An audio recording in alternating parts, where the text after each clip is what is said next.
Hi everyone, welcome back to In Darkness Unbroken, episode 7 of season 2. This is our Dragon Age actual play by Green Ronin Publishing. And without further ado, we're going to go around the table and introduce ourselves and our characters and answer that awkward question that the GM has planned for us. So, the GM, you are first. Oh, hi everyone, it's me, Emma, or Humalo on the internet. I am GMing today with our Dragon Age game. I hope you are all well. Our question for today is, in true Dragon Age form, a very serious question to you all. Of all the options, who would you consider your ultimate romance interest in the Dragon Age franchise, and who would you ship your character with? Such a heavy question for people who have played Dragon Age. It is. Tough choice. For me, I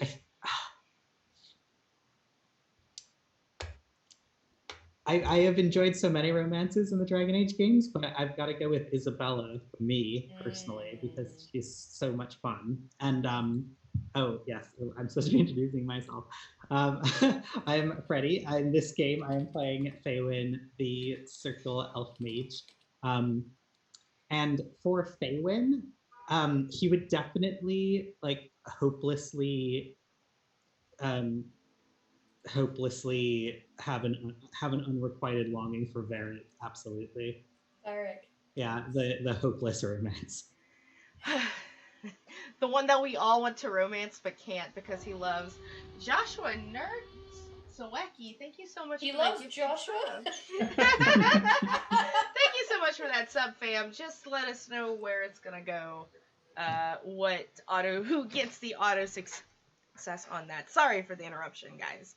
But yeah, I was playing my favorite romancing Varric story is I was playing Dragon Age 2 in the Blood Mage skill tree like usual, and I got along so well with Varric. I got like a heart dialogue option, and I was like, oh, flirt option with Varric, how wonderful! And I picked it, and he said something like, "You and me, you're way too high maintenance."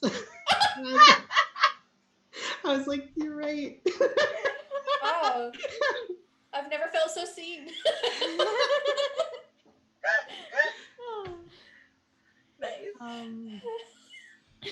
Hi everyone, my name is Seaton, and today I'll be playing Bella, the City Elf Rogue, and I feel like she would romance Bull because she'll climb that.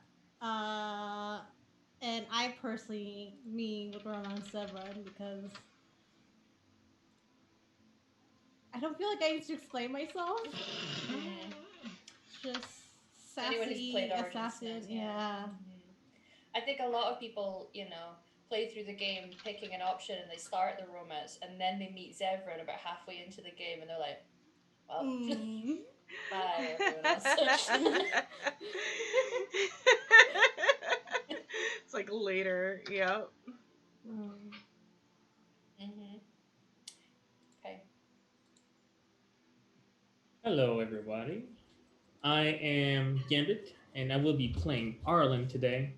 And my knowledge of the Dragon Age video game is somewhat limited, but myself, and I do like Morrigan a lot. Who doesn't like a very independent woman? But I feel like she's gonna kick my ass, so Oh yeah. I'm not sure how that's gonna go. And as far as Arlen, it's gonna be Shanae. It's no one else. That's fair. That's a good choice. He has met his one true love, and he's not letting go. He's not letting go of Shanae. Yes. I appreciate the commitment to the NPCs. That warms my heart. Thank you. Sup everyone, my name is Val. You're on my channel. We're playing Dragon Age today. I bring to you Robin Cadret. She is a lowborn merchant dwarf who specializes in gathering skin and hair products for her dad's. That's S with an apostrophe for hair salon in Aasimar, and beauty boutique. As far as who they would romance, the Iron Bull as well, because, you know, tiny dwarf, big dreams. Yeah. But which funny story? I'll just tell the funny story. Before I tell mine, funny story. I tweeted at Freddie Prinze Jr. one time, just because I had a shower thought. I tweeted at him and I was like, "Hey, Freddie, did you ever just consider like romancing the Iron Bull anytime you play Dragon Age?" And he tweeted back at me and goes, "Are you basically telling me to go fuck myself?" And I go, Best story. True story. Yeah. You can go through my Twitter feed and you can find it. But as far as myself, I have a soft spot for Mr. Sarcastic Himbo Alistair. Like that is, I Swooping love. is bad. Yeah, I enjoy a good himbo, and boy, he is the himbos of the himbos. Like. Yeah. Oh yeah, he's Yep. absolute model for himbo. Mhm. I agree. I personally, I think Andrews is probably my ultimate, because not only is he adorable, but he loves cats and he's fighting for mage rights. So ultimate boyfriend material. Not wrong. Plus, you also get spirit, so you're kind of dating two people. Hey. Nice. So as a reminder, as we had seen already today, this is a viewer-affected game where you can affect the game with your bits, subs, and donations. For this particular game, every 100 biddies gives us a reroll for subscriptions, whether you gift them or get them by them yourselves. You can give an auto success with a 6-point stunt to anybody you see here, including the GM, by the way. If you do a $5 US donation, you can give all of us focus points, which is essentially things you're only supposed to get when you level up. And if you do a $10 donation, you can create an NPC in the world with their class, brief description. You can donate through Streamlabs or through Coffee. And with Coffee, it would be a $6 donations, because that's in Canadian monies. So you would have to buy 2 coffees for the focus points, and I would say 3 coffees for the NPC. So yeah, that's us. That's what we're doing. Oh, and we are $5 away from meeting the Nug King. So Yes, we are. We are $5 away from the Nug King. I will find a way of letting you guys meet the Nug King. And the NPC that has already been recommended for this after a coffee donation does exist in the world. I know where they are. You guys just need to get there. Yeah. So I believe that was Silent that gave us a very fun NPC to have. Yep. But yeah, that's me. That's us. Let's get going. Alrighty then. So, hello again, everyone. Last session, there was a lot of catching up with friends, loved ones, and lost family. After finding out about the situation regarding the mage camp of safety, if you will, and an update about the elven cult, Robin and Dara established their relationship boundaries. Faywin and Arlen get treated to a breakfast buffet at the strip club, the Glitter Factory, and each get to catch up with family members during that. And then Bella consoled her grieving Sharo, and the pair confirmed their desire to be in a proper relationship. Later, when the group reconvenes, they talk about helping the elves escort the fleeing mages in Tranquil and plan their moves for after that as well. There is much for them to check on, things they wish to achieve, but for now, they must play their part in the Mage Rebellion. So, after a nice evening, either staying nearby in quarters that are given to you during your stay at the alienage, or staying in the rooms of loved ones that you wish to be in the arms of, you have a nice night, and you awaken to offers of breakfast. Everyone is welcome to come back to that communal space that is sort of a tavern, but not really a tavern, so that you can prepare for your day to travel. You have been told that the roads are going to be dangerous, most likely. Even just regular travelers, merchants have found that the roads are extremely dangerous at the moment, given the civil war that seems to be going on with the mages on one side and the Templars on the other, and plus other people who are maybe just being opportunistic with the situation. So, you have this opportunity to prepare, gather anything that you might need, speak to people you want to speak to, and get ready to head off on the road. So, with that, I shall leave you all with your breakfast to check in with each other and see what you want to do at the start of your day. The scene is yours. Well, of course, I will be guzzling down a breakfast ale as I would. Absolutely. A proper And oatmeal stout. yes. Yeah. And at this point, everybody is up, correct? Yes, Yeah, everyone yeah. is up.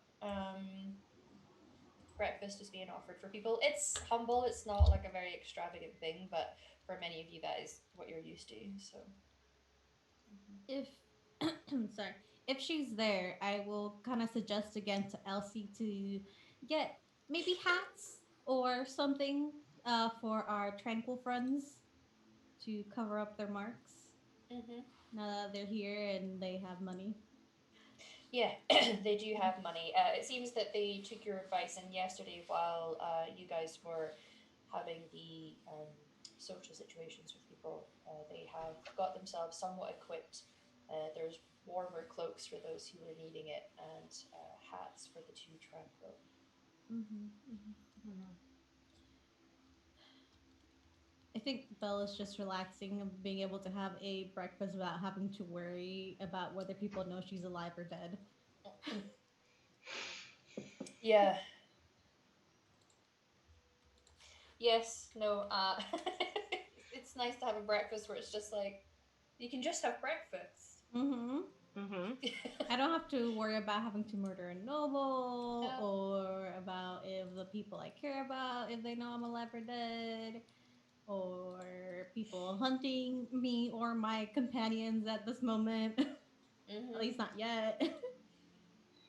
Absolutely.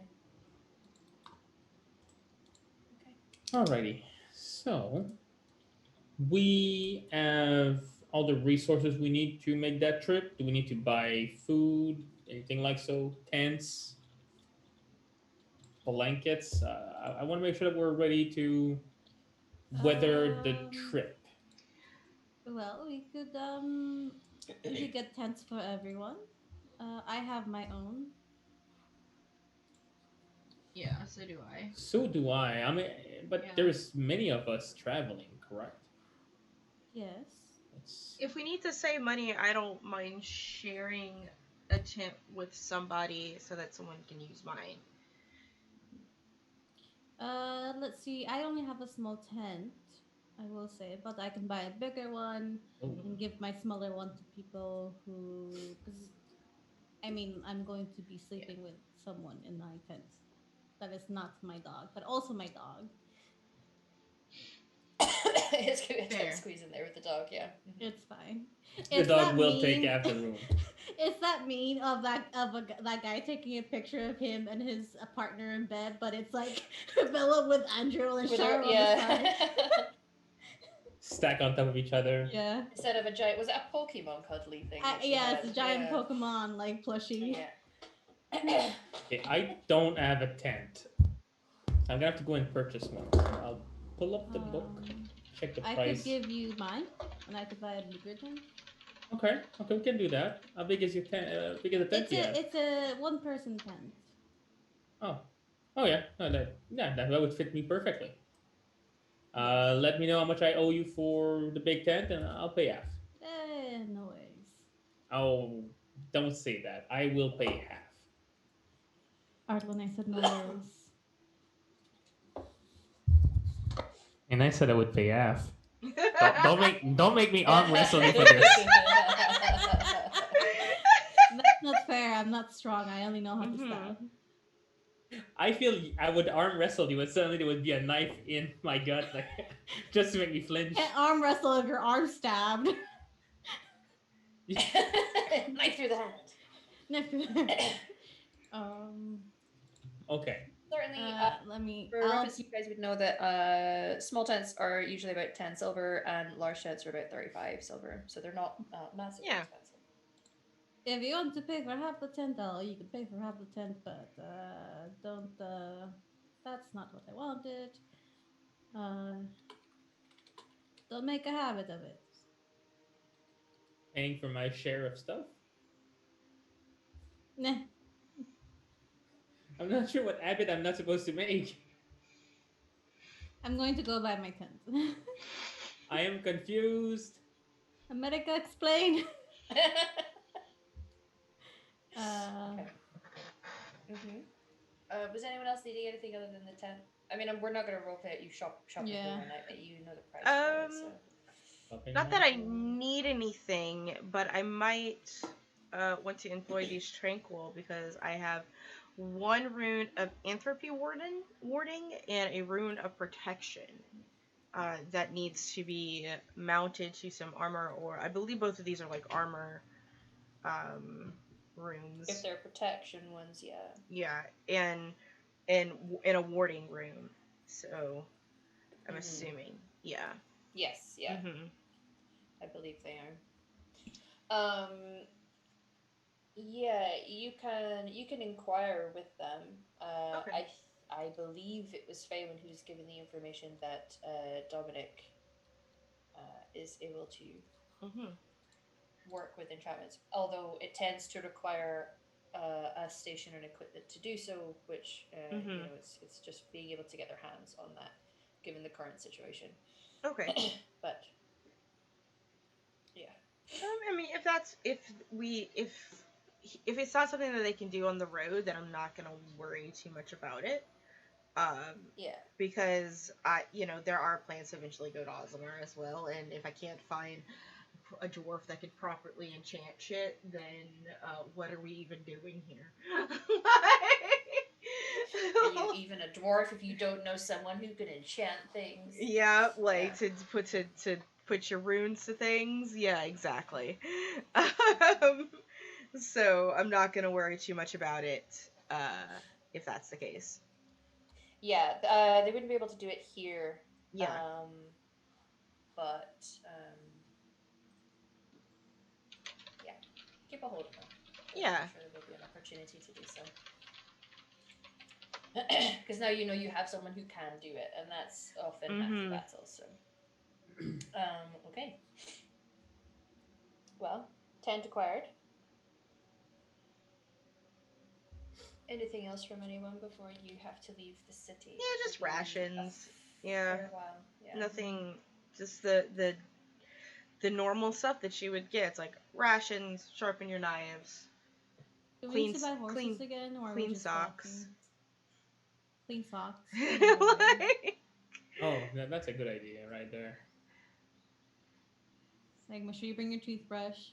Yep, bring your toothbrush. Everyone got their mint paste for their. Okay. Yeah. All right, cool. I don't worry about my hair because Robin does Bella's hair. It's fine. Every day, just like every day. Listen. That's their bonding time. It's true. The thing is with hair, you either keep it short or you put it in braids, when you're traveling. Keeps it short. Yeah. So yeah, we're good. Okay. When you check in with your elven allies about the plans for travel, it does seem that they have a cart that is effectively like a covered wagon that they use. It helps not everybody, depending on how many people are going, they can't always all fit inside the wagon, but where possible they will put those who are not likely able to defend themselves in there.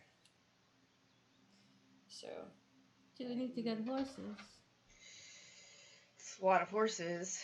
Well, not for everyone, but true. Well, you know me. I don't fare well on controlling a horse, so I would just. Well, you have Finch though. Yes, but he's not as fast as a horse is.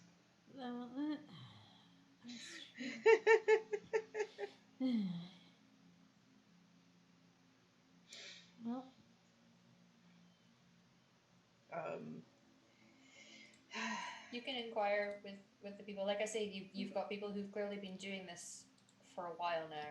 So Yeah. Cheryl, yeah. do you need horses? I mean, if you feel the need to be on one, we have a horse that's hitched up to the cart, and we can only really go as fast as the cart. So Okay. we don't tend to go.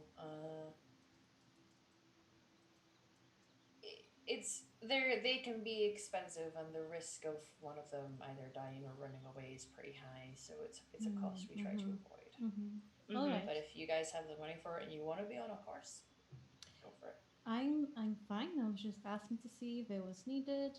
I am fine writing something else. There's a few sniggers from people who are nearby. Well, if that's the case, I should be able to just ride on Finch's shoulder if we're keeping up with a cart, so I don't need a horse. I If might any of you need a wish to cart. If any of you wish to be in the cart, you can ride in there. There'll be room. We're only taking the forages now, so I'll call short crossbow and go on the seat next to the driver. Just I didn't want to say shotgun. I mean, yeah, blunderbuss. But that's Crossbow. yeah, Crossbow. it is hilarious because that is technically where the term shotgun came from. Is when you're out in the West and you're on a carriage, you have the driver and the person riding shotgun to protect the cart. Yeah, that's where the term came from. Mm-hmm. Mm-hmm. The more you know, everyone. This is a learning stream. I do. Listen. Val has so many random trivia facts in her head, and I will say them if they come up ever. Like that's just what happens. Same. Yeah, that's how I like to live my life too. I am great at trivia games. like when quiz. Yeah, great. Like everyone wants me on their pub quizzes, which we haven't had in a year. So. Anyway. Please don't. Please don't. I'm a uni student. I don't want quizzes. Yeah. Okay. So yes, anybody who wishes to be on the cart is free to go there. It seems that the majority of them tend to walk around the cart just to the whole point of their journey, and then being there is protection. So you guys can go where you wish with it. Well, I'll walk. Yeah. I'll walk too. Oh, so now I feel like the idiot that's gonna be riding on the carriage. No. You're the only one. It can be important to keep watch over the people that we're transporting. You know what? A change. Sorry, and I'll just do this. I think Robin would have purchased because we are lacking range now. I think she might have went ahead and purchased a crossbow. Sure. Yeah. So what is it? She's what? Sorry, a crossbow? Did you say? Yeah, a crossbow. I think. Yeah, 20 silver for your. Oh yeah, I crossbow. will delete that. 20 you said. Sure. Yeah. Bam. All right, and add a crossbow to my weapons. Yep, and then it's 2 silver for 20 hours, so you can buy as much as you obviously within reason. Yeah, I would like 200 crossbow bolts, please. I will get 40. So 400. Because that would put me at 777 gold, and that seems, or silver, and that seems lucky. So, yeah. All the sevens. Yes, no, you can definitely acquire that just to help with a bit of range. Yeah. Cool. And that's it, and I'll add that to my sheet. So. Yep. Sure. Is that are you all ready to go? I think so. Yeah. Okay. We'll be on the road for just a few days, I would expect. We're going into it's more like a wilder area than the main roads. Mm-hmm. It's routes known by our kind. Mm. heart of the Benorn. Hope you guys are okay with some off-road travel. Oh, I mean, we've traveled with Alienage elves on their big boat of wagon, and it was fine. We've traveled through the Fade. It's fine. Yeah. Also, it was the Dalish elves that you were. Oh, Not Dalish. the Alienish. Yeah. Sorry. No, it's okay. It's okay. It's okay. I Alienish elves mean, versus we Alienish, also yeah. traveled in the Fade. I don't think you can get Yeah. more off-road than that. Like, it's not even I on don't the think same you plane. understand what that implies. I don't. think we are well equipped and fine to handle a little wilderness. Like, And I don't know about these, but I did go across the sea, and I did fine. I not find this page. You threw up, Arlen. Shut up. Several times. Yes, I did. Yeah. You know, you can throw up several times and still be doing fine. So. Thank you. Yeah, you're welcome. Mm. So, right. Well, we're gonna go and get loaded up and ready to go. Yep. Let's mount up. Mm-hmm. He will lead you out, and you can see a couple of others. So you can see Dara appears to be coming with you guys. Rylan is not. You got the impression that while many of them are doing this particular job, he does a lot of information gathering. For various things, so he will be busy doing that. On their off time, Bella would have given him the information to find more information on her father. Right. Okay. Yeah. So I wanted to establish that. You don't have to RP. I just want to let you know. Yeah, that's fine. No, I will take a note that you did that. Okay. So, you are led out with the city walls to an area where there are larger stables, and you can see the cart there. It looks like there are people already in the cart. They've clearly been loaded in with as few people seeing them as possible, it seems, including yourselves. But you are free to either ride inside the wagon. Arlen wants to be up front, and the rest will be traveling at the side, including yourselves. Mm-hmm. Mm-hmm. Whilst getting things sorted, Dara's gonna hop over to you, Faywin. Are you excited about being on the road again? Yes. I like going over long distances. Yeah. It's been a long time since you. I mean, I don't imagine they take you on a lot of field trips in those circles. No. Yeah. You're coming with us? Yeah. Oh, good. Yeah. Gotta help protect the people, you know. Yes. Do you think we're likely to run into Templars on the road? There's a strong chance, yeah. Occasionally, when we spot them, we try our best to avoid where we can, but there's enough stuff happening on the roads that best to stay vigilant.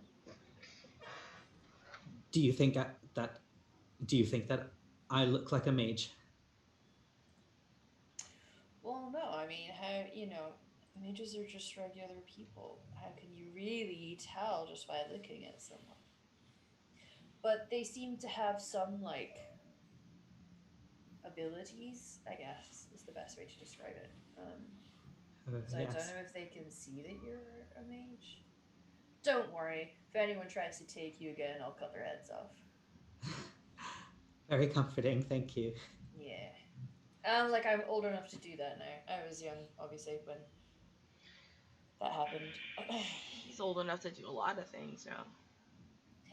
Yeah. I'm an expert with my hands in all things. Mm-hmm. Uh-huh. Arlen Can also you knows. Yeah. Congratulations, you guys. I've seen him whittle. He's really good. Is that what the kids are calling it nowadays? Not kids. Whittling wood? Woodsmen call that yeah. Hmm. It's a mountain thing. You won't understand. A mounting thing, Mounting. you say? Mountain. I mean, there's definitely some mounting Mhm, happening, but mhm. Yeah, Let's- yeah. mhm, It's mhm. some mounting, some writing, some Mhm. climbing, some whittling. It's, you know. yeah, Listen. all the things. This group will always come up with innuendos, so just be used to it. Yeah. Yeah. Never change, you guys. Not planning on it. But yeah, no, it's exciting to get you back on the open road. It feels weird for me personally. It feels weird being stuck in a city. I don't tend to stay there for very long. It was very exciting, but it didn't smell nice. No. No, it really doesn't, huh? But yeah, it all just feels a little too noisy and full of people. I'm not keen on it. I don't really like having lots of walls around me either. Give me that open air any day.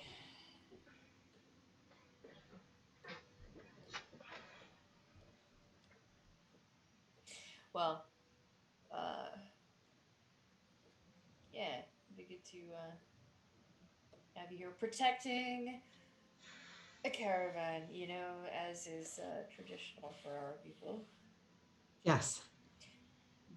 I'll keep watch at the back. Hey, with you being a mage, you're basically like, of this group, you're like the first. You're the keeper. No, that's not true. Yeah. Listen, that's our ways.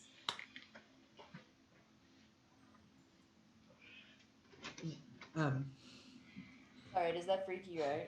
Do you not like the idea of leadership? I suppose if I had stayed, it was Inevitable. either that or be cast out. Yeah.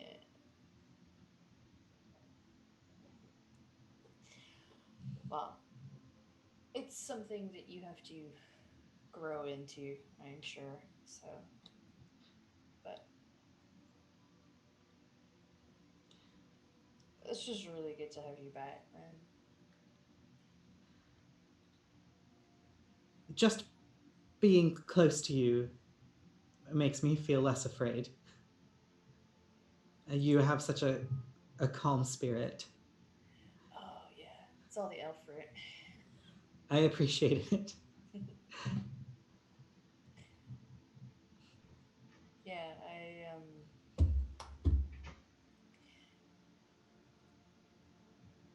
it's been difficult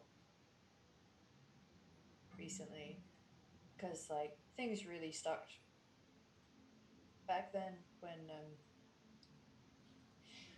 the attack happened, and for a while it just felt like you were lost and like your purpose wasn't there. But I mean, we were kids really when it happened, so it felt weird. But then I found the other clan, and things started to feel correct again.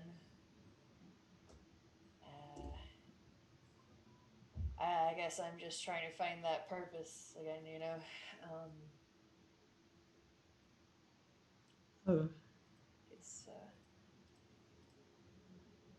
but helping the mages is certainly a good temporary fix. I think. yes.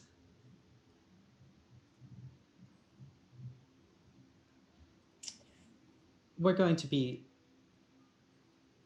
sleeping outdoors. on this Yeah. journey.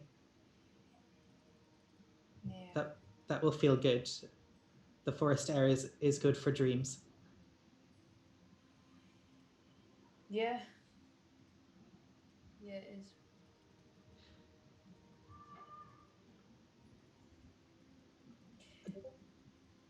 Anyway, enough of this. Whatever. Uh, happier times. Let's go. We're gonna, you know what we're doing. Such a noble purpose. Feels great. I can't wait for you to see the camp. Oh yes. Yeah, it's good. I mean, it's sad. Sad for them. Sad for what's going on. But But I'm glad it's there. yeah, seeing people thriving in the face of adversity. I hope so. Yeah.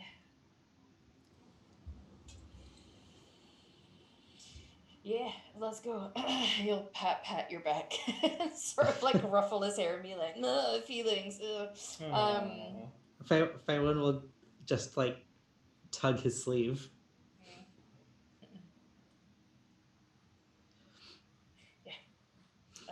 And he gets his bow mounted up on his back. Seems to be wearing the armor you guys saw him in when you first came into the alienage. It's clearly the more traditional Dalish armor, where there's oddly like a whole suit of chainmail almost, with a green tunic over it and layered fabrics. And there's leather. It's almost like it's sort of like boots, but they're still barefoot. I'm sure those of you who play Dragon Age know exactly what I'm talking about. But I really dig the leather leg protectors. So he's dressed up in that. It seems that Shadow is dressed much the same. His armor is maybe just a little heavier, and he has what some of you have seen on him before. Although Faewin, you will recognize it is a tall glaive, clearly of Dalish make because the blade is ironbark. But it looks really wicked, and there's some red fabric sort of like dangling off it. But it's a really big, like it's taller than him. He definitely has a wicked glaive. Yeah, more puns. I'm sorry, I couldn't help myself. Hey, you know what? It's what this game's all about. So they are prepared and get the wagon ready. It seems that there's less of the elves who have perhaps been helping with this, given that you guys are present. So you're sort of like filling out the numbers of keeping these guys safe and protected. But you're able to sit where you wanna or walk alongside. So who would like to be in the cart? Oh, sorry, Link. Anybody? Well, me, I'm in the car. Yeah. Yeah. And I keep a vigilant eye about. Yeah. Are you going to be inside the covered part of the wagon, or are you going to be sitting up front? Up front. Up front. Yes. Okay. Faewin is going to actually start out inside with everyone, because he wants to cast a spell. Okay. Okay. So Faewin is in the cart. But afterwards, he'll be like watching the back of the cart. Yeah, keeping an eye, rear guard, if you will. And the rest of you are walking alongside. Robin, are you going to be up on top of Finch's shoulders? Yeah, I'm on one of their shoulders, like kind of not like straddling like a baby, like piggyback ride, but just like sort of on one. I'm small enough, and we're gonna definitely be real broad, yeah. Mm-hmm. And I will definitely be. I'm gonna be pretty alert because since I will be high up and in the back, hopefully I will. Yeah. Because Finch is a little bit slower, but not enough to lose him. Hopefully keeping. Being very perceptive of our surroundings. Yeah. Okay. All right. And Bella, it seems that Dara tends to keep a slightly wider angle on the cart itself because he's used to doing scouting, as you know, with the clans, and Shara is actually up front, so he's walking in front of the cart. She would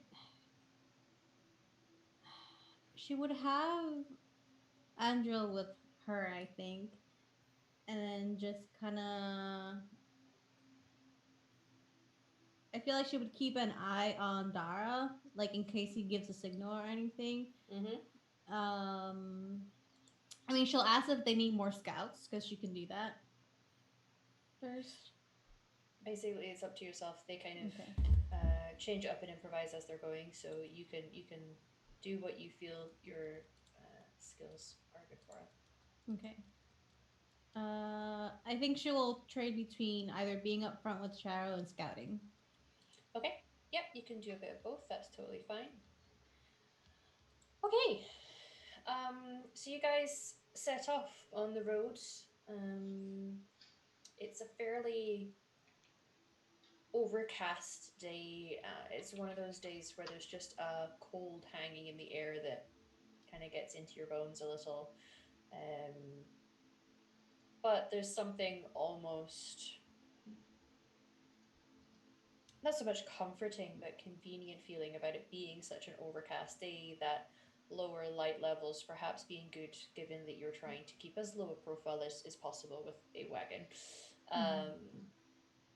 But you set off. There is what you see less through traffic coming in and out of High Ever at the moment. The last times that you've been here, I mean, it's one of the larger cities of Ferelden. It's got a fairly high population, and given that it is one of the cities that is actually up on the Storm Coast, there's a lot of ship traffic as well. So it's usually a very busy place, but it seems quiet out here on the road. There's maybe one or two traveling groups that you can see. One is a group that appear to be on foot that are making their way into High Ever, and the other is a smaller cart just with two people and a few goods in a little cart with one horse. Given the size of their cart, they're obviously going a little faster than you. And they set off as well. But things seem almost weirdly quiet, uncomfortably so. It's a very different atmosphere from what Ferelden was the last time you were here. But you set off and travel seems somewhat smooth. You are sticking to the main roads for the time being, it seems, at least until you get to the North Road. That is one of the major connecting roads between all of the cities that kind of cycles its way around Ferelden, which is a road that certainly, Robin, you are incredibly familiar with, as it's one of the main merchant routes. Yep. So again, it's weird for you, Robin. There's just such a different atmosphere. It's almost akin to what Ferelden was like just after the Blight, where, like, most places in Ferelden were either damaged and destroyed.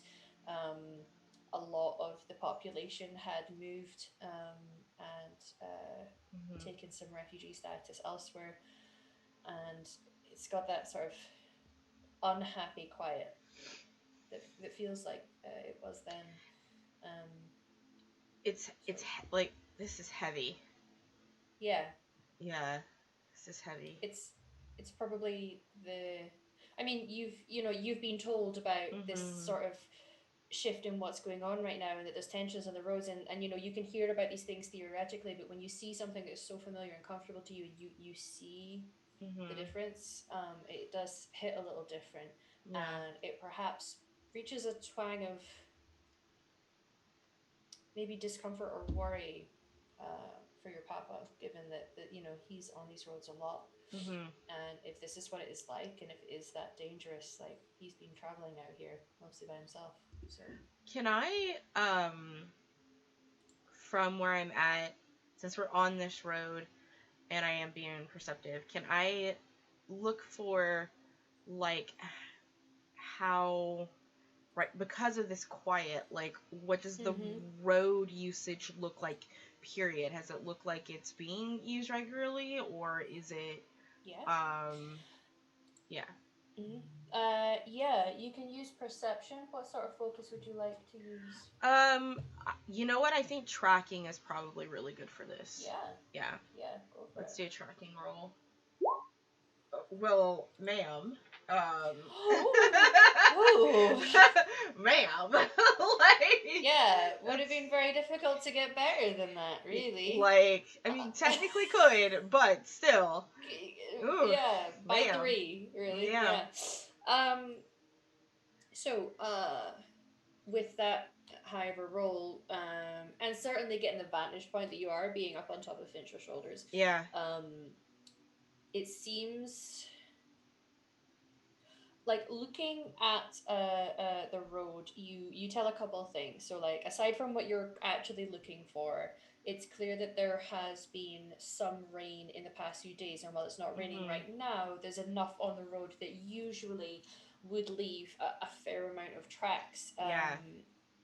And it's definitely a lot lighter than you would expect. There is evidence of perhaps, a few carts here and there, some footprints, although not massively. There's a couple that look older. It's not like this is a fresh thing of particularly heavy footprints given the wet soil, like just a little deeper set into the soil.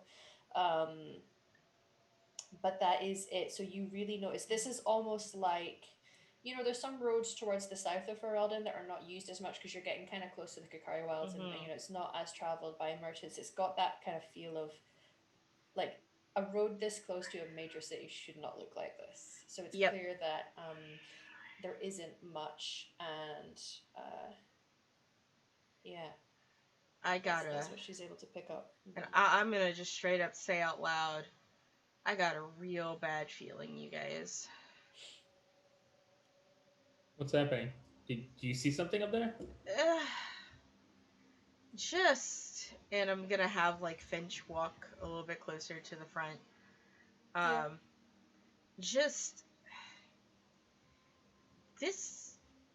There should be more travel on this road, and there clearly has not been in a while. And that's concerning. Are we on a main road, or we're on a site? We are on a main merchant road.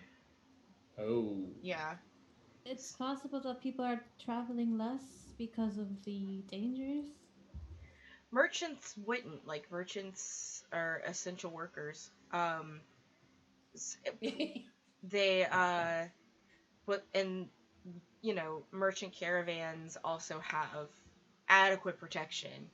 So the fact that like it does not look like a caravan has passed through like anytime soon, like just sort of like us, maybe a couple individuals using the road, but this is this feels 8 years ago when things were blighty, so to speak. Yeah. Would it make sense for us to send someone ahead to scout things out? I can come on ahead. Maybe so. Don't go by yourself. Bring Shara with you. But he's not stealthy. Oh. She has her pupper. She'll be.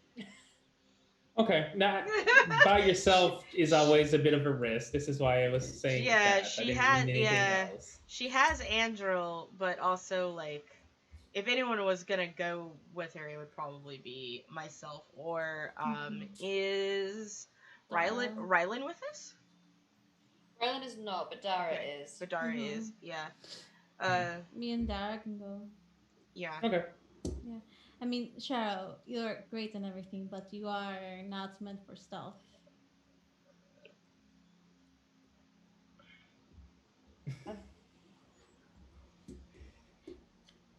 Can you check your Evangelion for me? I mean, you should probably take the dog with you. I'm going with Dara.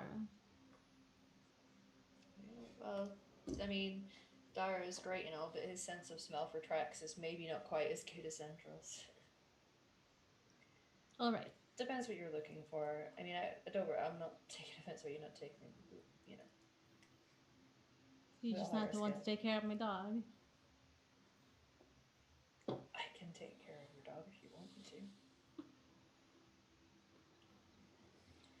That's the right answer. Yeah. That's in character. Yeah. Like- If you want me to look after her, then fair enough. I just No, I'll take her with me. It's fine. she might be able to help. We haven't had Yeah, a she's dog with us actually in she's very good at tracking. I was just putting just it makes right. sense. Okay, then she will kind of like motion for Dara to come over and explain that they'll go ahead, kind of search or Mm-hmm. scout ahead. Yeah. What is it that you are looking for specifically? I would say any fresh tracks, because they were mentioned. Or if we can see any other travelers in the distance. Okay, sure. So as you move ahead, you are. It's going to be within the perception realm, but depending on the skill that you want to use, will determine the type of information you are given. So if you want to Okay. use your sight, then roll for that. If you are Uh, looking for tracks, roll for that. Roll your tracking. do I roll for Bella and Andriel? Yes. Okay. So you can do different 'Cause- things. That's okay. Yes. So Andriel will use tracking. Mm-hmm. Come on, baby. 15, not bad. Yeah. And Bella will use perception. 13. You're searching. You you can definitely pick up the small cart that was going on ahead of you guys. So you were aware that they were on the road. You can't really see anything at the moment coming your way. Uh, and Andrew, again, other than what you already know is there, doesn't appear to be picking up a whole lot that seems beyond what you have already seen. So it seems that certainly for the next stretch of road, you're not picking up anything that seems dangerous. Certainly. Okay. She'll go back with that information. Should be good for the next stretch of road. No danger. Okay, that's But no good fresh news. tracks either. Oh, that's not good news. Okay, thank you for going on ahead. Everyone, just keep your heads up, keep your senses as sharp as possible. It also means that possible people who would take advantage of people on the road are also not getting a lot of options. So that's something to also keep in mind. They're probably a little, like, roadside bandits would be a little bit more desperate during these times if they're around. Is there also a quietness of the wildlife? Like, is there like not as much bird song and things like that? Yeah. You can try to assess that. Again, it's going to come under perception. So depending on how you want to do that, I guess it's a little bit of seeing, but a little bit of hearing as well. So if you have a focus for either of those, you can roll for that. If not, it's just Definitely perception. don't have hearing.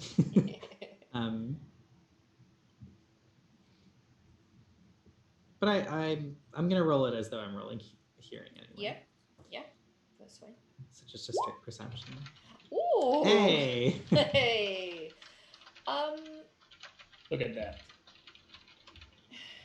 No, if anything, there are signs of wildlife and sounds close to a main road that you would usually hear, like, in the wilderness. So it's All kind right. of like, you know that feeling that everyone got when, sorry to be triggering to discuss it, but like roughly this time last year when like everything was Yep. like properly on lockdown, and actually nature was just like yes, and was able to start coming into and reclaiming areas Yeah. where normally they would feel quite native. So um, there's almost a sense of more in a way Okay. than there So it's had been. yeah. So it's just not a whole lot of People. people, Yeah. Yes, yeah. Nothing seems wrong like with nature. right? Um or And like no, I anything know, that's like, causing yeah, no concern. general bad vibes, No, just low no. population. Just low population, yeah. Which gives Yes, me yes. bad vibes. But Yes, yeah. yeah. It's definitely not normal for this area, yeah. Yeah. Um, but your first day seems to go by pretty smoothly. And you can tell that it's getting darker, even though it's been a fairly dark day. And you will be coming to an area that is just after um, the North Road. So you'll be taken into the wilderness just a little bit. You definitely seem to be going off road, but the wagon seems to be handling it. Looks like this wagon has, if it wasn't already built this way, it's certainly been modified, given that there's a craftsman with them, to be a bit more like the Araval, which I've always seen as being a little more. They've got like a really good oh fuck, what's it called? Is it suspension? No. Is that what cars do? Yeah, for like off roading, where it's just a little springier. Yeah. Um. So it's been crafted to be able to handle off roading a little. Um. And you were able to take your first evening It in has the 4-wheel camp. drive. Effectively, that's what they're kind of designed for. The way that their wheels are designed are for going over like big tree roots and rocks and stuff. Yeah, I love it's it. Yeah, I love it. like Are we in a jeep? The Jeep version of carts. The Jeep of wagon. The Jeep of wagons. Jeep wagon. Yeah. I love it. There's treads on the cart wheels. I'm down. I love it. I love it. That's good. That's great. Okay. I'm done. I swear. I'm done. All right. Okay. So you are able to get yourselves settled. You can set up tents for those who want tents, and get yourselves sorted. It seems that the others, certainly the two elves who are with you, Dara and Sharo, just naturally go into what appears to be a routine for them, and getting it doesn't look like they're setting up a campfire. They have they pull out things that are sort of like loaded in at the side of the cart and start pulling out what's effectively blankets, it looks like, and putting them inside the cart for the mages and the tranquil to So- let them rest in there. We're not setting up camp per se. Yeah, you can camp. It seems that you get the impression the aim is to be as low key as possible. Did they take down the tarp on the cart? They have not. It looks like it's a fairly dark color though, so it okay. seems quite intentionally Nature not necessarily colored. drawing much attention. Yeah, like a very dark green, or like a navy blue, like a mix of the two. It looks like, and they start to get things sort of set up. I'd like to take a walk around. Like I go 50 paces away and I just circle around to see if there's anything there. Because the last time I remember sleeping in the wilderness in this area, there was big ass spiders. I don't want that to happen again. Okay, so do a perception searching or like a tracking, I guess, if this depending on the nature of what you want to do.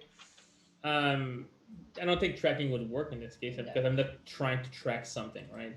Yep. So I got a good So old it's like 11. if you were looking for signs of giant spiders, I would allow tracking. But yeah, Yeah. 11 doesn't seem like there's anything overly dangerous aside from the fact that you're kind of in the wilderness. But you as Arlen don't necessarily equate the wilderness to dangerous anyway, so seems fine. Okay. I'm gonna come back and just see if anybody needs any help. Okay, we're not building tents. We're just passing around blankets. You can set up the tents. It looks like Shadow has kind of like offered to help Bella with setting up hers. Um, it's just the light of the campfire they seem to be trying to avoid. Mhm. Okay. Yeah. She'll set up a tent with him. Hmm. It seems to go by really smoothly. Like if you've had to put up a tent before, he just seems like one of those people. You know, some people who just have this natural affinity for putting up tents very Yeah. quickly. Maybe it's a She's not even doing anything. She's just watching him at this You're just point. holding things for him. Yeah. I'm gonna take notes. Yeah. He seems very efficient. Yeah. Yeah. But you're able to set up camp. Do you guys want to take watches? Yes. Yes.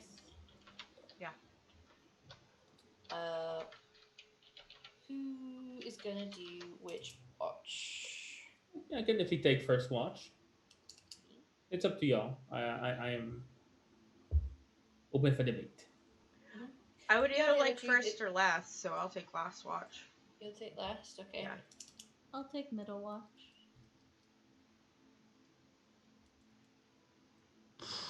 I will take the first watch with Arlen. Okay. All right. So we don't have any fire, correct? No. Okay. No Um, coffee. So Shadow will offer to do a middle watch with you, Bella. Yes. And Dara can join Robin. Do it. Buddy system.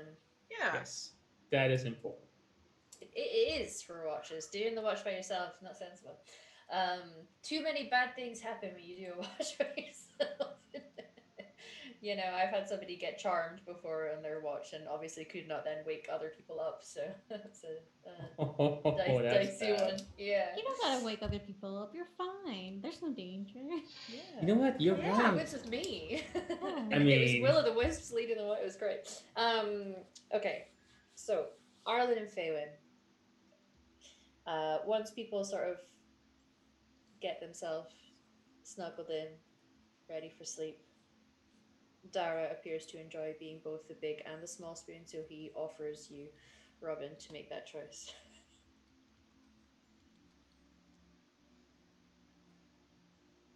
I'm Oh, sorry. sorry, is that I didn't hear what you yeah, said. No, it's yep. okay. It's alright. ADHD. Just whoop whoop. Let's Yeah, see what. it's fine. Mhm. Dara is offering, should you wish to, do you want a spoon, and if so, do you like being the big or the little spoon? Little spoon. Like, jetpacks don't exist yet, but otherwise. Little spoon. Yeah, for sure. Sure, little spoon. Yeah. Okay, hmm alright. But at some point in, like, the middle of sleep, like, Robin detaches herself and does this thing where instead of, like, spooning, she rolls on her back and, like, just puts her leg, like, on top to, like, just elevate just slightly of his Because knees. it's more comfortable. Yeah, no. Mhm. Good for Like, the knees, good for the hips. just yeah, elevate yeah. her legs, like, on top. It's like, cute cuddles, and, like, once it's actual sleep time, it's like, separate Yeah. yourself. Like, Yeah, that's fine. He is Mhm. happy to be the leg prop. Like, I like you, but this is getting sweaty. hmm Yeah, some people do get real side. I know Okay, the feeling. yeah. So people go for the rest. Arlen Faywin, first of all, I will have you guys rolling your perception checks. You can roll seeing, although it's mostly a hearing things when it gets to nighttime. And then you're free to have any conversation you want. Smelling. I have +2 in both seeing and smelling, so I decided to roll that one. Do you smell anything funny, sir? Some toots. I mean, Whoever smelled it dumped it. me and Faywin just came back from getting the most amazing breakfast buffet. That's- So my guess our Yeah. farts are very bacony. Okay, but Yeah. also listen, like if we all know that Great Bears like give off a musk, so you could be you could smell the Great Bear before you see or hear it.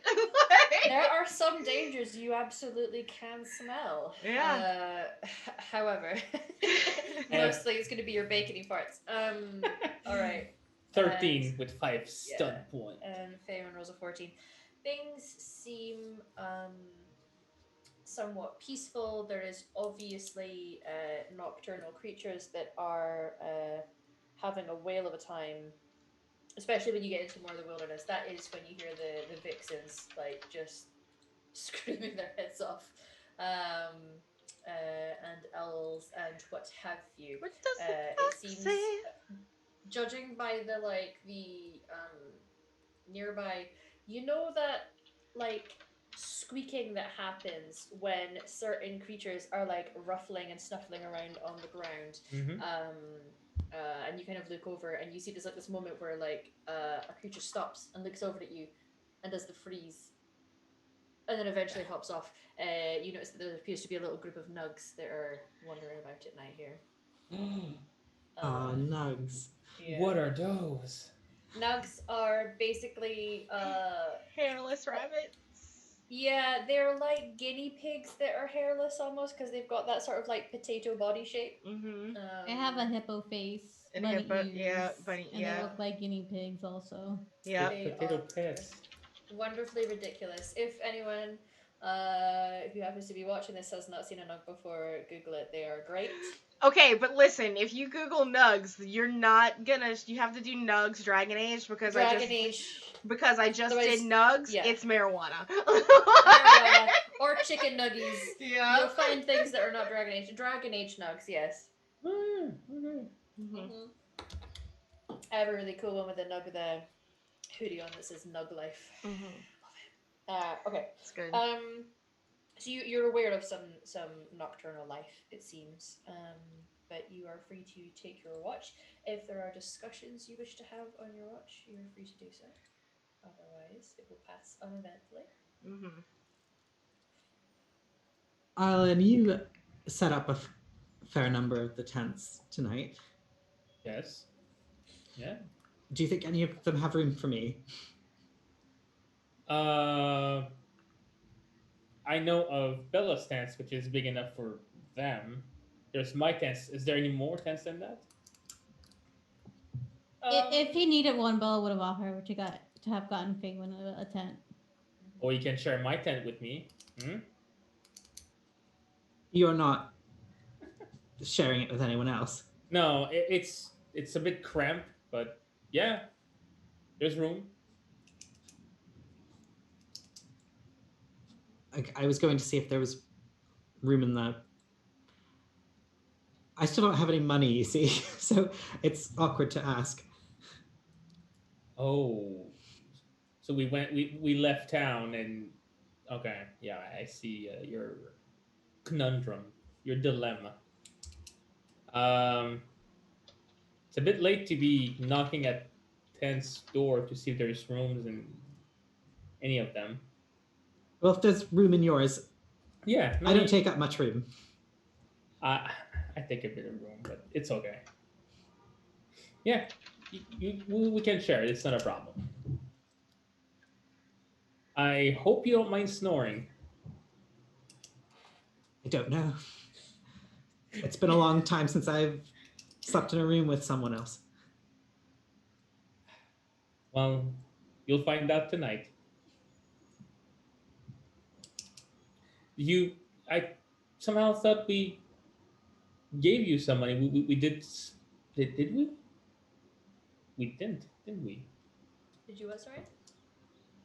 Oh no, I am asking if we ever gave him money for like expenses when we were in Ihammer. Yeah, nobody has given Faven any money. Oh, I feel bad because now. he fell into the Fade from the Circle where they don't have any material possessions, and then that's just been with you guys. Well, you've all been very kind to me and have given me things and bought me things. Okay. Next time we hit a town, we'll see about outfitting you for decent travel. I'm outfitted just fine. Do you have a blanket? Well, no. We'll talk to the other two and see if we can if we have any spares. Well, I'll sleep under my cloak. Fair. It's not. What's the kind of temperature we have right now? Cold. Oh. It was a very overcast day, and so nighttime, although it's not got that chill of clear nights, because when you've had a very sunny day and it's an area of high pressure, it tends to get very cold at night because there's no clouds to keep the heat in. So there is clouds keeping some heat in, but things are just a bit damp at nighttime on days where it's been very overcast. Have you ever been in a very humid climate when it's also cold? Yes. Yeah. It's that. So it's like Florida. Yeah. Oh. Or the Pacific Northwest. Yeah. Yeah, it's Yeah. probably more like, because I'm thinking like British weather, so it's going to be more like your Pacific Northwest, or like Maine. I hear has climate very like ours. So Nova Scotia. yeah. Right, well, that it's gonna chill you. We're gonna need you. I need you. It would be preferable if you add a blanket, a bedroll, something. Until we get to a good spot, we can definitely share. All right. Thank you. No problem. Have you seen those things that are just sniffing around? The nugs. Yes. I don't think I've ever seen those around. Really? They don't have them where you come from? If they do, I've never come across one. Are they more active during the night, or are they skittish? Are they nocturnal? They're not really nocturnal. There's just a few that happen to be, it appears, snuffling around, perhaps looking for food. Because you guys are on the first watch, it's like, it's not super late yet. So they're often seen out during the day, but they kind of exist all over. There's a lot in Ferelden. There's an awful lot of them in Orlais as well. They are interesting creatures. But a lot of the times they're also found in caves rather than being high up in the mountains. So it's possible, Arlen, that it's just you've always been a little too high altitude for nugs so far. They're so cute. I know that a lot of people keep them as pets. It's adorable. They usually don't attract bigger words. Predators. Yes, that. No more than other, squirrels and things. So, in your semi-expert opinion, we're safe? Safe from the presence of nugs, yes, I would say so. Okay. They're quite harmless. Oh, hey, a raid. Raid. Hi, everyone. Hey, Spiritual Studios. Thank you so much for the raid. We're just speaking about nugs. Yep, they're delicious. Yeah. They're much like guinea pigs. Apparently, guinea pigs were very nearly eaten into extinction at one point, were they? Because they're tasty. Native to like Peru and that, I believe. I think that makes sense. Anyways, since we don't have a campfire, I'm not gonna think about cooking them because we can't. So I'm gonna leave them be. And since it's just darkness, there's not much to do at that point. Nope. I will have conversation with Faywin. I just can't think of what to talk about at the moment. But I don't know much about Mage, so I would probably ask him 1,001 question. At least. At least. Absolute 100%. Okay. But small talk is had. Questions about mages are answered where possible. I imagine there's some questions that there's just no answer for. Everyone will definitely tell intentional half-truths. Oh. Just for fun. That's okay. Total straight face. That's perfect. Because I'll believe you. Oh, it's tempted to make you guys roll for that, but it's fine. I find it just funny that it's happening. But your watch goes by. When time comes, I'm going to go and knock at Bella's tent. I'm gonna go knock, knock, knock, and then just hitting the flap. Yeah, you're just saying knock as you hit. Yeah. Yeah, I don't want to just open because that's Yeah. not polite, but I want to make my presence known. Yeah, she'll wake up. If she knows that Faywin doesn't have like blankets or anything, she's gonna do that big sister thing where she's like, "Why didn't you tell us? We would have gotten you." Well, I didn't want to be a bother. You're not a. Making sure you spend the night warm isn't a bother. Here, and she'll take her own blanket and just throw it over him. Yeah. There. Shadow's gonna do the typical boyfriend of the older sister thing and have wandered over to the cart while you were speaking and telling off Faywin and come with one of the, because like I said, it seems that they have blankets prepared for for the people that they transport, and we'll bring one over. What about the other people we are actually transporting? Are they sleeping in the wagon? In the wagon, yeah. Are they the first thing that they were doing as part of their routine was taking off things to give to them inside the wagon so that they can rest in there. I just want to peek in, make sure everybody like still sleeping soundly, that there's no problem, that they're not missing too. That's always the thing. Yeah. No, not like that. They do appear to be sleeping, yes. Okay, good. But you were given a blanket from Sharon. You can stay in the wagon for now, I suppose, if there's enough room. If not, we can get you a tent on the next spot. That's exactly what I thought we could do. Next time you need something, just say so. Well, I'm happy to just slip in anywhere.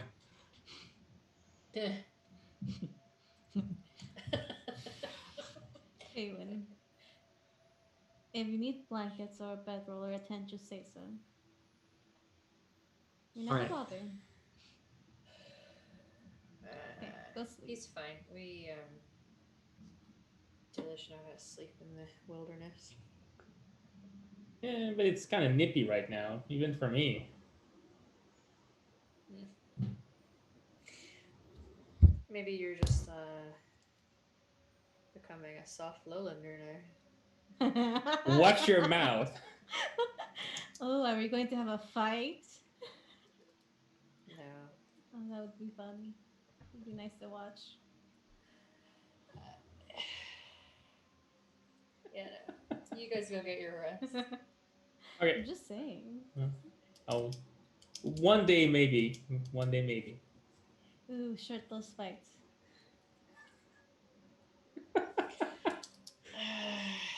Wrestling?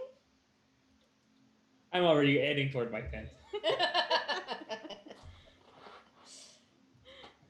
I don't do wrestling. If Not you say that so. kind of wrestling anyway. Well, you could always learn. I'm gonna open up my tent flap. Mm-hmm. Faywin, you going in the cart or you coming in? Does it look like I'd crowd them if I get in the cart?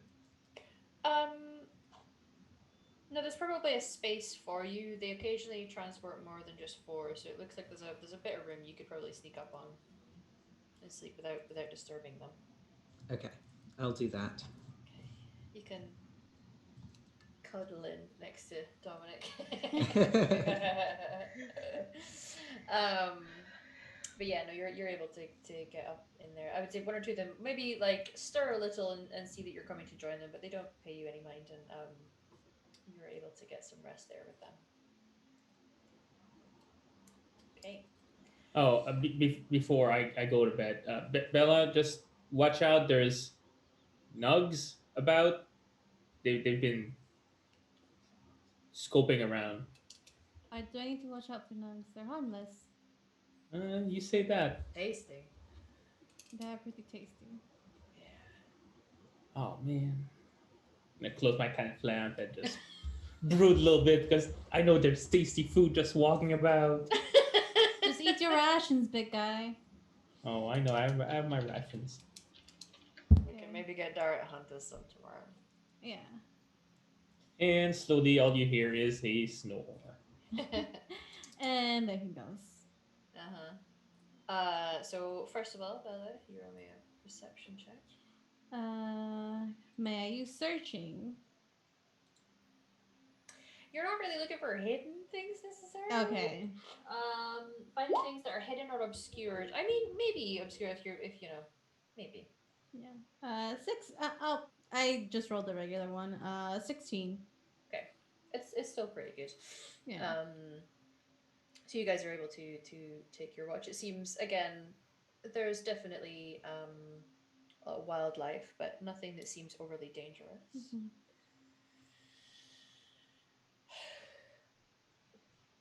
You guys seem practiced at this and prepared. She'll point to where the blankets came from. Oh yeah.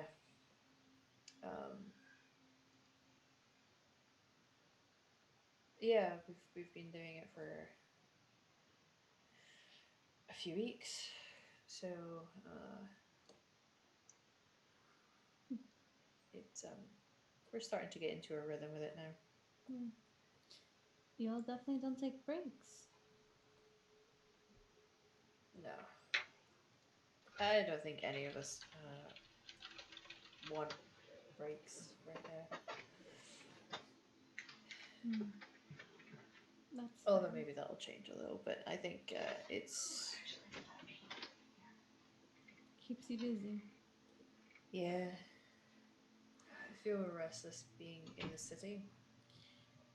It's not for everyone, especially Danish. Yeah, I think it's gonna take some getting used to. Yeah, I mean, you could always try and find a new clan if you wish. Yeah, maybe in time. It's growing up in it is obviously different. You're born used to it. Yeah, It was strange for me camping out in the wilderness at first. I can imagine. It's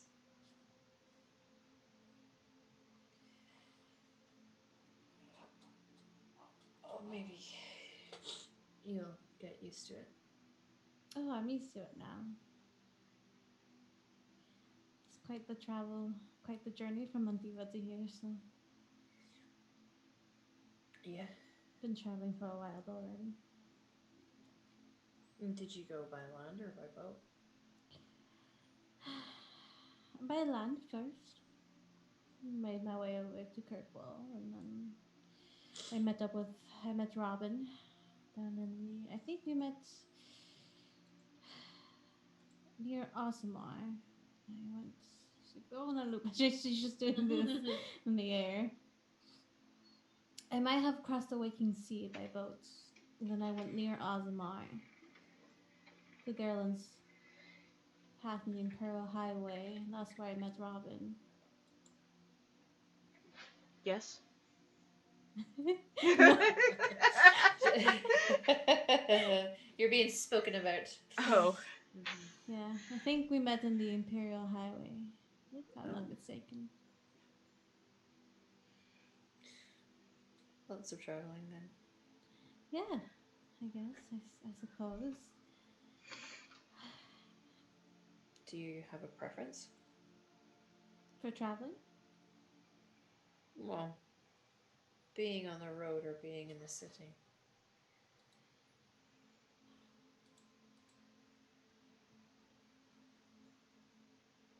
Or there are a lot more comforts in the city that I'm used to. But there are times that I really do enjoy just the openness of the road. It's quite nice. Maybe it's old roots calling back to me. Yeah. There's a lot of things are kind uh certain ways we used to live I know that a lot of people think that what the Dalish do now is what was traditional for the elves, but I don't. Apparently, it wasn't. Or one of our elders who kept a lot of the lore.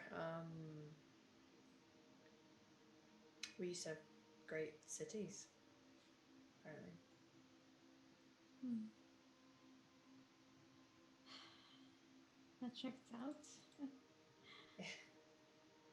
apparently we used to live forever, but I think that's just a myth. Like we used to live like really long lives, and then humans came and wasn't Fuck a shit thing up. anymore. Yeah. Yeah, yeah, That sounds about right. yeah, Yeah. it does. I I don't know what to believe.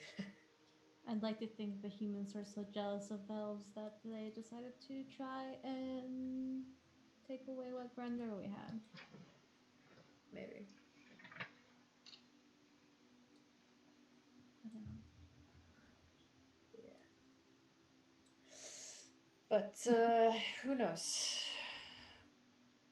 Um, I guess it doesn't really matter how we used to live, it's how we do it, how we live now. true. I mean, it matters historically, but I know some people are really into that and want to reclaim the knowledge of it at least, but I think holding on to the past is can be a detriment. it's good to know the past, but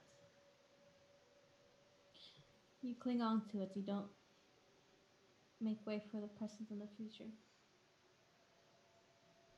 The past is the past, we can't change it, but we can always try to build a better future, better today, tomorrow. Yeah. Yeah. Well, are you prepared for the dangers of the road? I know you guys have been through a lot, so I don't know if Well, um, I am. I've always been tried to be prepared for danger. It's not easy when you're traveling alone and you're an elf on the road. yeah. We haven't actually properly fought alongside each other yet. We did. Um, we were going to the Temple of Nathal, Yeah. sort of. Yeah. He wasn't Well, the one that you guys he was in a separate group. Mm-hmm. Yeah. So I they were suppose. in different areas both times actually. When you got Finchan, when you got into the Yeah, I think we fought I thought it was like when he fought his sister, yeah. but he yeah was focused on his sister. yeah Unfortunately, we can't go check because somebody deleted those VODs, and by somebody I mean me. I yeah. lost the There second was half a of the season. yeah. Like- There was a brief thing with his sister. Yeah, Mhm. but it wasn't an extensive fight. Well, we haven't fought along each other, but I have fought you, Yeah. and I won.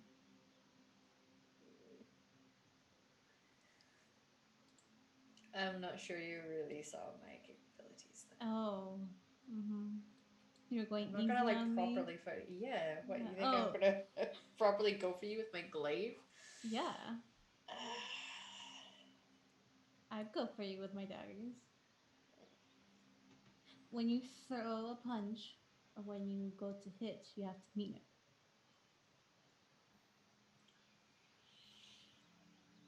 Yeah, I didn't know you well enough then to. Yeah, Oh, sure, you're going easy on me, okay? yeah. Mm. I do that with everyone I spar with, though. I'm not the kind to. I don't like fighting. I know. But when we have to, I don't fight just the fight. I fight when I need to. Mm-hmm. Just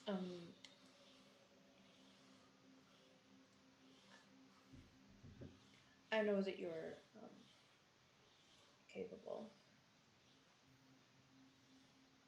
Of many things, yes. I just I just want to make the request that you're. I mean, things are very dangerous right now, and I need you to be careful because I don't want to lose you too. She'll give him a smile. And I promise I'll be careful. I'm good at what I do. And a lot of people are depending on me being alive, so. Okay. I just wanted to say that. I'm happy you do. If what I saw in the fade is true, then fighting runs in my blood apparently. Okay.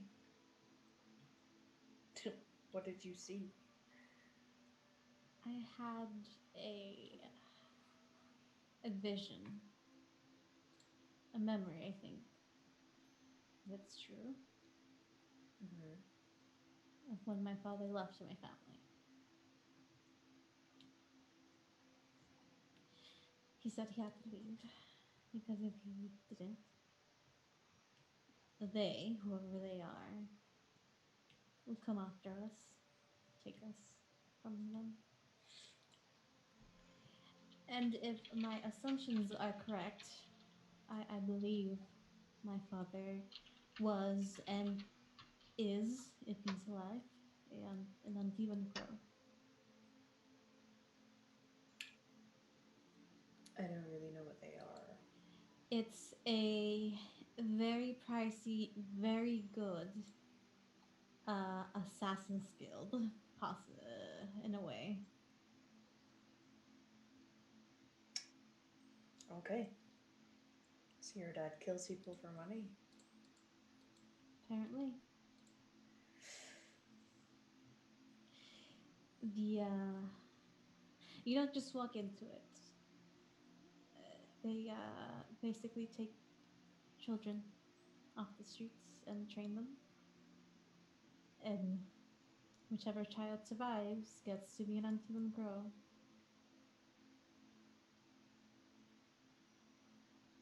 Sounds horrible. Yeah. I think that's what my father was trying to prevent.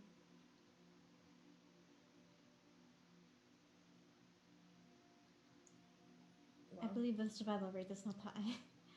Okay. well, I'm glad you're not one of them then.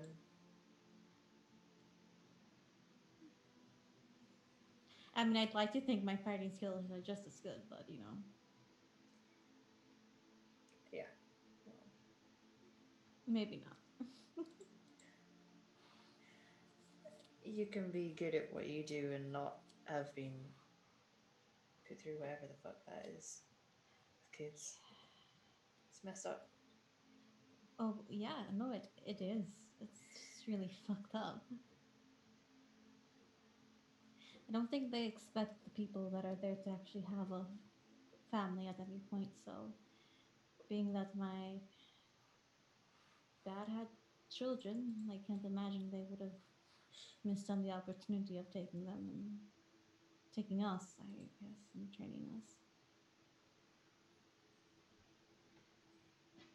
Well,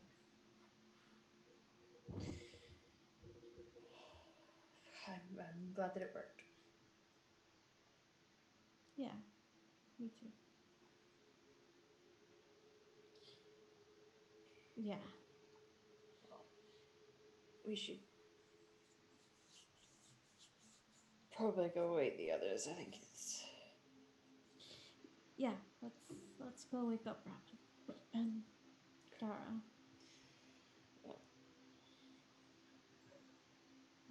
Excuse me. Bella will go to where Robin is, and very gently, not to startle her, just kind of do that thing where you kind of like gently shake someone's shoulder and like kind of petting their shoulders, like Robin. No, Into Dad. the No, Bella. Oh, yep, I'm up. Dara, and I'm gonna like elbow him.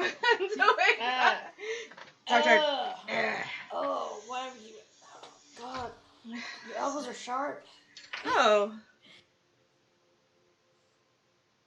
All right, we're but up. very moisturized. They are incredibly moisturized. I do not have dry elbows. Like No, just really sharp ones. It's time for your watch. Robin will take a minute to get fully dressed since they are last shift.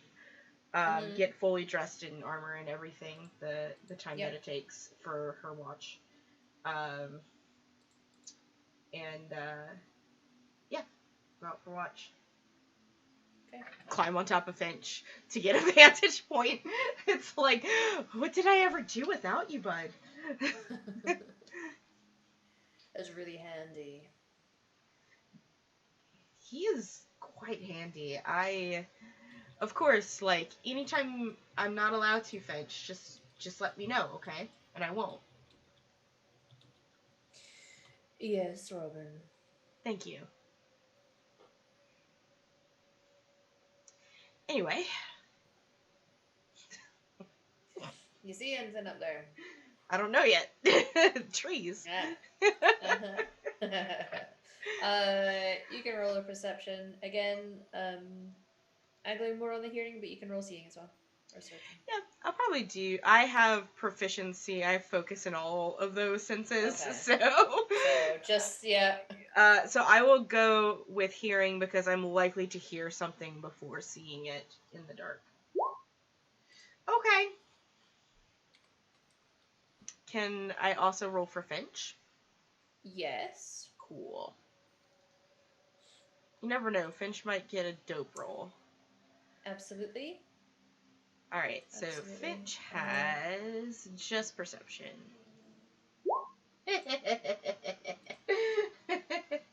He stunted for one, though. He did. It's a pity those stunts don't count when you fail. I know. Yeah. You don't see much right now. Mm-hmm. Certainly. Dara rolled relatively well, so. But yeah, the stretch of your watch starts off pretty well. Mm-hmm.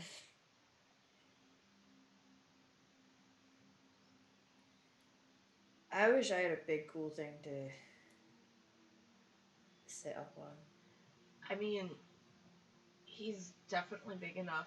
I think you can sit on his shoulder too. His other one. Like, really? But you need to ask their permission first. Okay. Finch, may I please come up to sit on your other shoulder, please? Thank you. You see, Finch doesn't even necessarily respond to it in a verbal way, just sort of like lowers one of their very large hands down to kind of give him an alley-oop onto his shoulder. Cool. This is probably the highest you've ever been. Maybe not. I don't know. But we are not high right now because we have a job to do.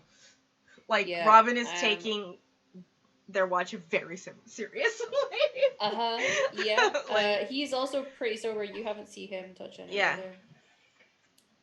Yeah. Mm-hmm. Pretty exciting though, you know, what we're doing. I hope not. I hope it's not exciting at all. I hope that it is uneventful. I've had enough excitement. I have a lot of excitement in the past few weeks. I think I'm good with uneventful things. Yeah, you just want some boring. It'd be nice. Yeah.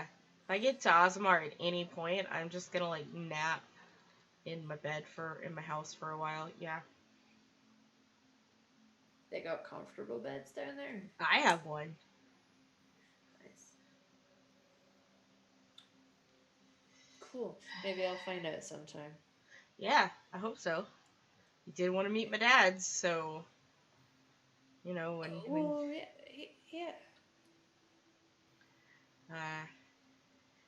There's a moment where she pauses and she's like, because she was about to say, it's like when you're the only child, you get treated very well.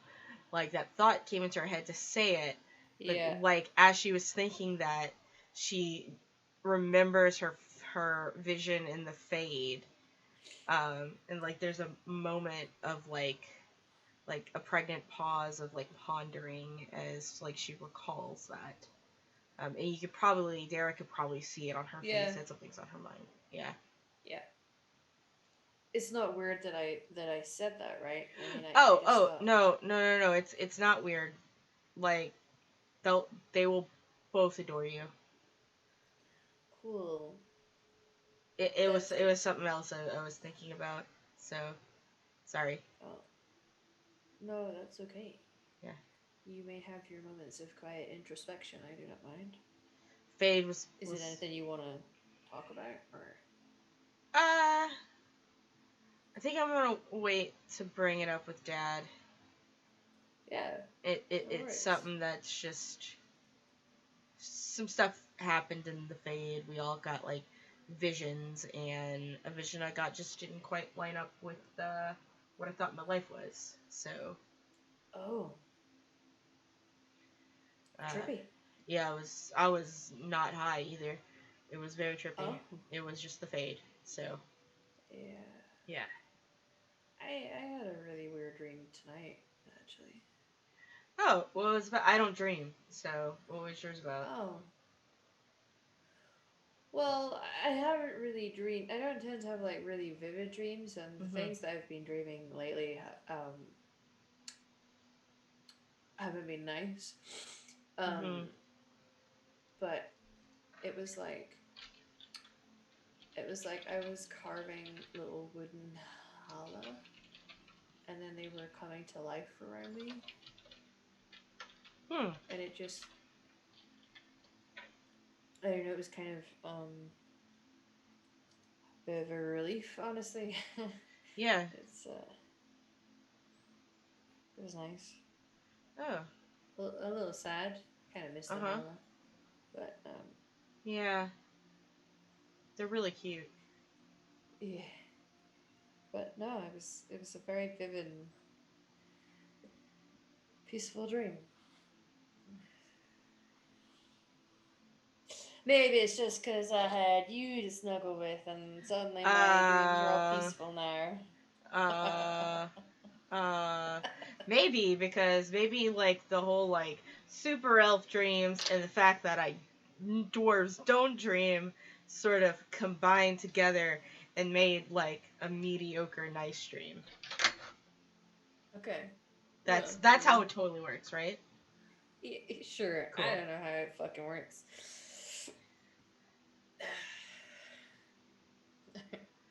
Well. Yeah. Must have been weird having a vision then if you don't normally have dreams. Yeah, that was fucked up. I don't want to experience it again. Like, how do y'all just deal with that? Like it happens, like dreams just happen when you sleep. Like what is that like? I don't know, man. Like, well, I just sleep. Like, yeah, that's fair. That's weird to think about, huh? Ours are not normally like, I mean, mine's they're vague, wishy-washy concepts. Are, I mean, the keepers and the mages I've known, theirs are like real. It's like they actually dream about the fade, and some of them can be in the fade. It's very different for them.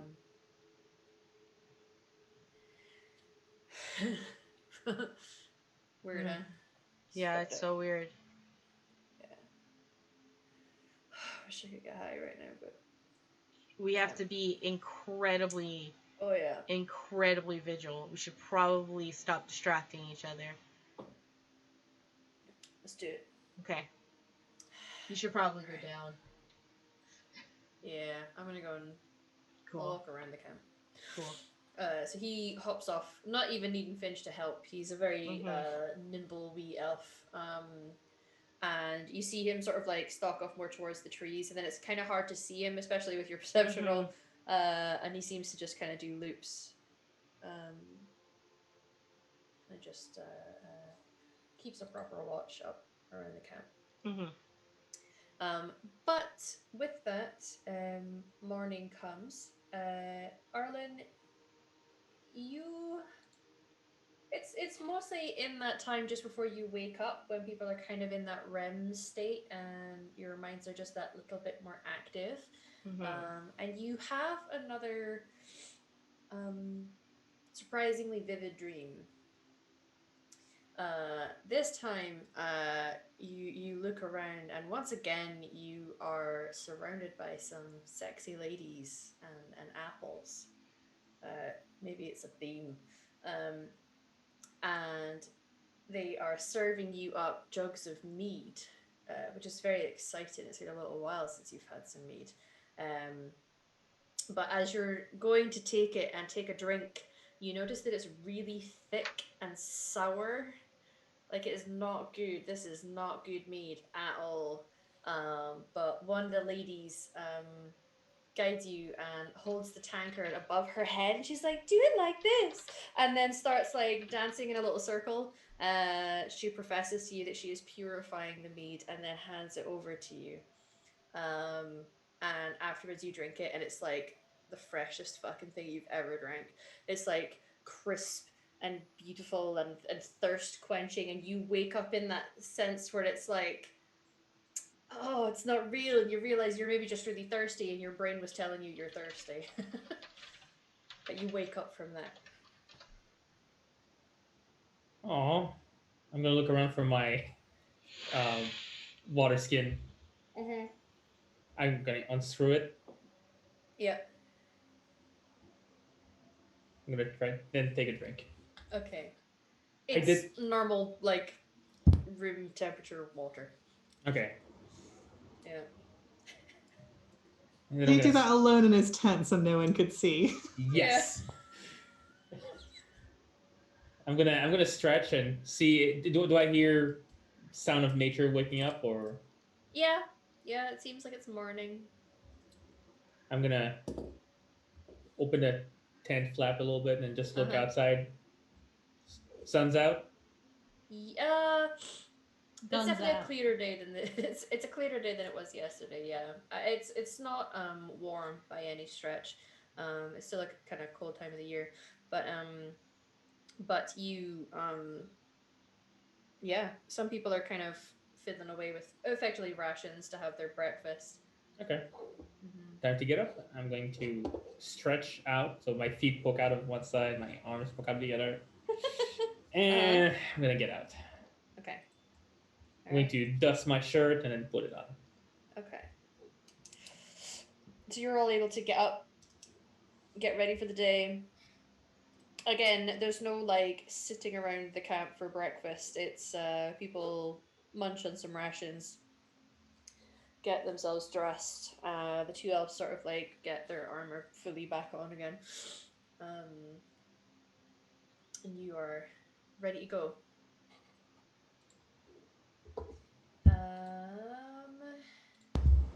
So, you start to head off your journey on day 2. People that are normally up front trekking are Bella and Andrew, correct? Yep. Yep. If you guys could do me some rolls for your... Yeah.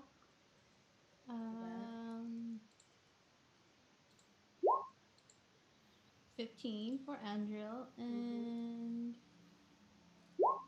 18 for Bella. Nice. So you set off And given that you are in front of the carriage, um, there's enough distance where you spot a scene. Hopefully, before there is a chance to spot everyone that is coming, but ahead of you, you can see on the road, and it's an area where there's definitely one clear path or road, like a basic road that seems to be leading through this area. It's quite dense, trees either side, and you can see as you're starting to turn this corner, there appears to be a group of people. And with an 18 with your perception check, you notice that there are several very heavily armor clad people. It's hard to make up more than that because they have heavy helmets on. Um, They look and like Templars. they look like they might be Templars. And you can see being led kind of in the middle of them. So there's a few that are kind of either side. Um, you can see a group of three people of it's hard to make out their races necessarily, just with the nature of how they're bound up. You can see that they appear to have their arms tied up behind them, and to even look like they have sort of like gags or like mouth covers, and they're being led around this path like they're heading in your direction.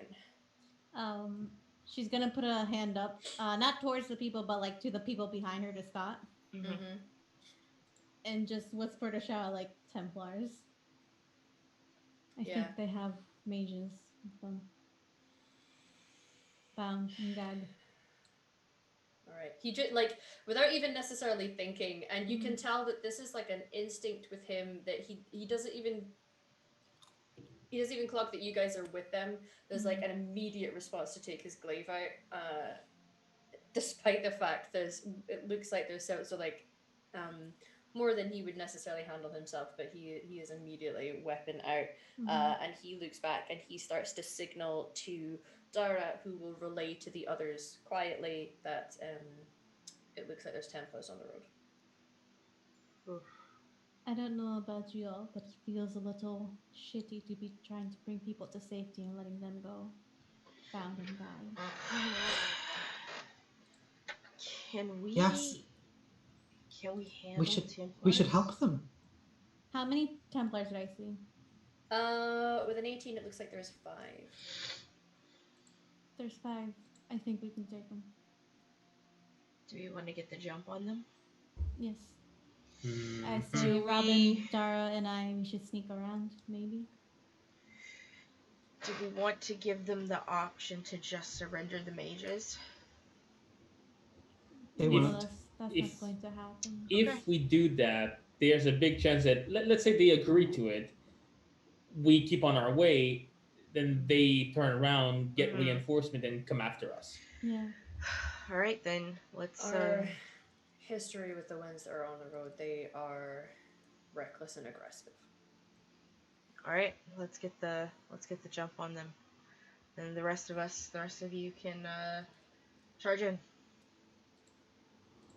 I will kind of make sure that Andrew stays in the cart, almost like Mhm. protection, because Bella knows that Andrew can fight should she Yeah, need to. you And can she tell her, basically, there's a command for basically being on guard. Like, Yeah. so she goes into guard dog mode when you Yeah. tell her. Yeah. she's basically telling her like, if someone opens this cart and it's none of us, you go for the throat. Mm-hmm. But she'll give her the command of being on guard, and you hear speak on Tivan to Andrew, because that's the language she taught her commands in. Mm-hmm. And Andrew just kind of sits bolt up and ears perked up. Yep. True war dog that she is. And she will then motion to Dara to kind of. She was trained by Phelan, who was a Dalish hunter, so I feel like she would know if you like basically had motions that they would do quietly to kind of be like, oh, we're like getting the drop on someone or going around and hiding and stuff like that. Does that make sense? Yes, yeah, it does. There's certain things that are fairly universal. And like you say, you a lot of your skills were by someone who was Dalish, so yeah, that sounds fine. But she'll basically tell the people on the cart to stay in the cart, no matter what they hear, until one of us comes back and gets them. And then Robin and her are used to fighting together, so they know how to kind of like sneak around and get the drop on people, I would assume. And we leave the cart here for now. We don't like pretend to go on our way next to them or anything like that, right? No. Yeah, no, leave the cart here. I don't want. We shouldn't get the people in there anywhere close to them. Yeah, they should not know, with the exception of anyone that's going to fight with us, should not know that there are mages on us. Like, we could just straight up be bandits and try to keep it that way. We should keep someone with the cart that can fight. Finch can stay. Okay. Finch is a good deterrent. Yeah, just a little bit. Yeah.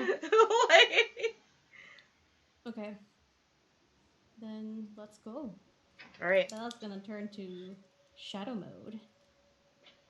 Yeah, Bella with her shadow mode, because it's the time. I'm just gonna stealth.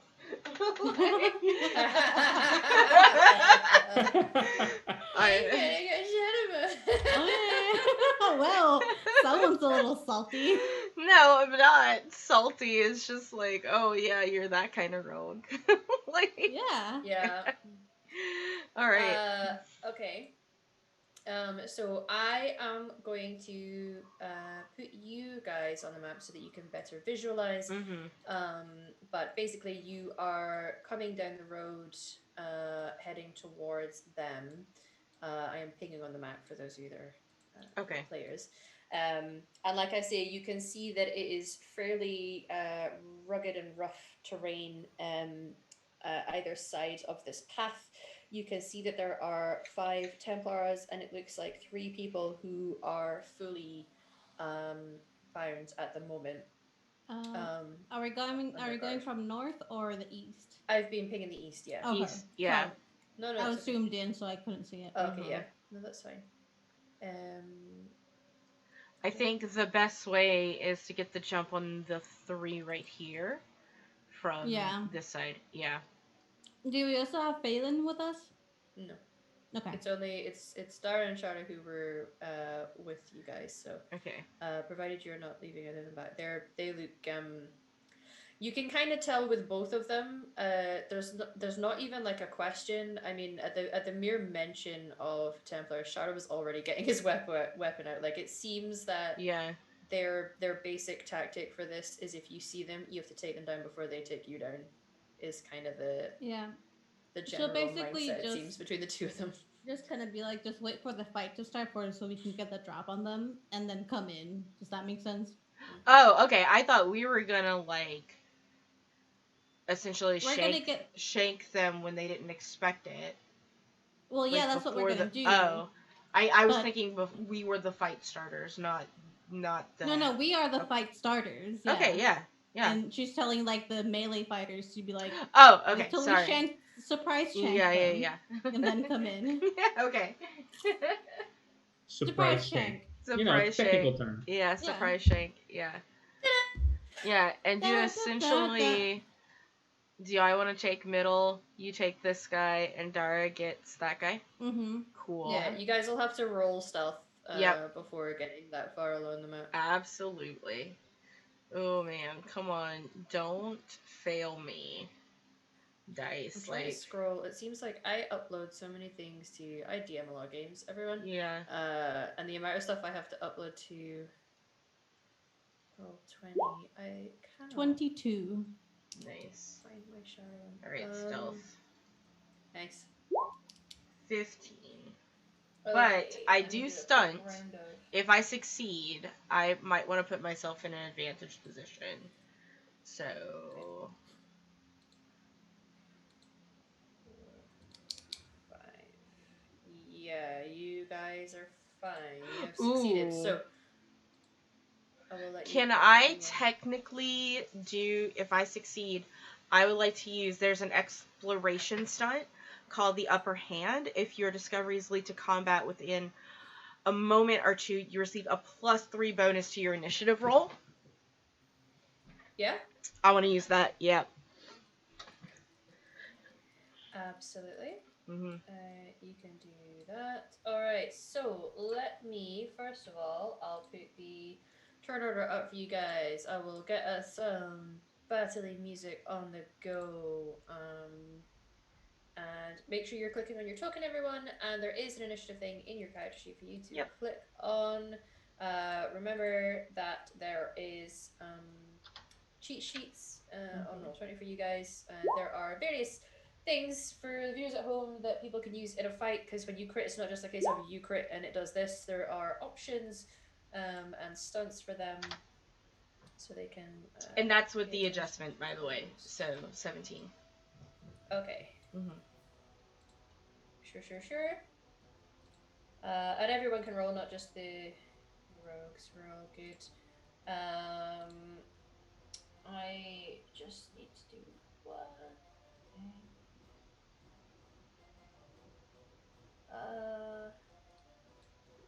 Fuck, I have no idea where that.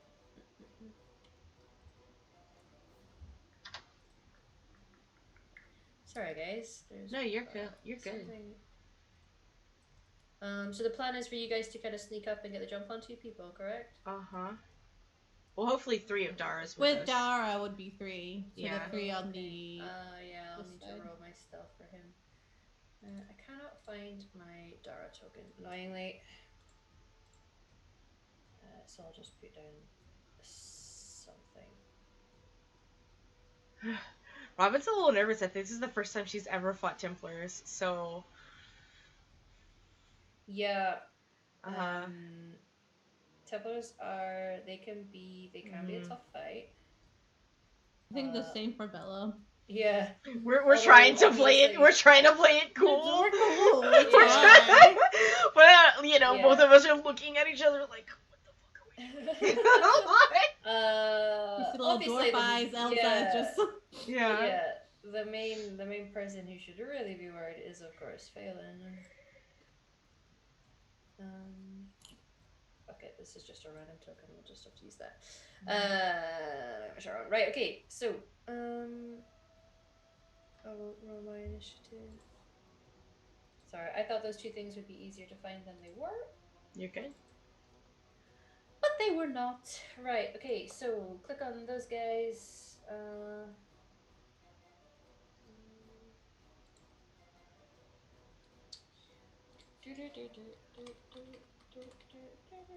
Best battle music. Yep. It's real good, yeah. Mm-hmm. They get a 13.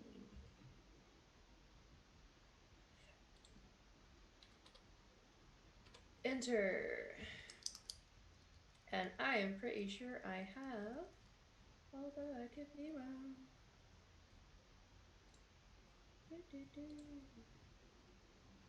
So for this, do we do a surprise run and then start top of initiative?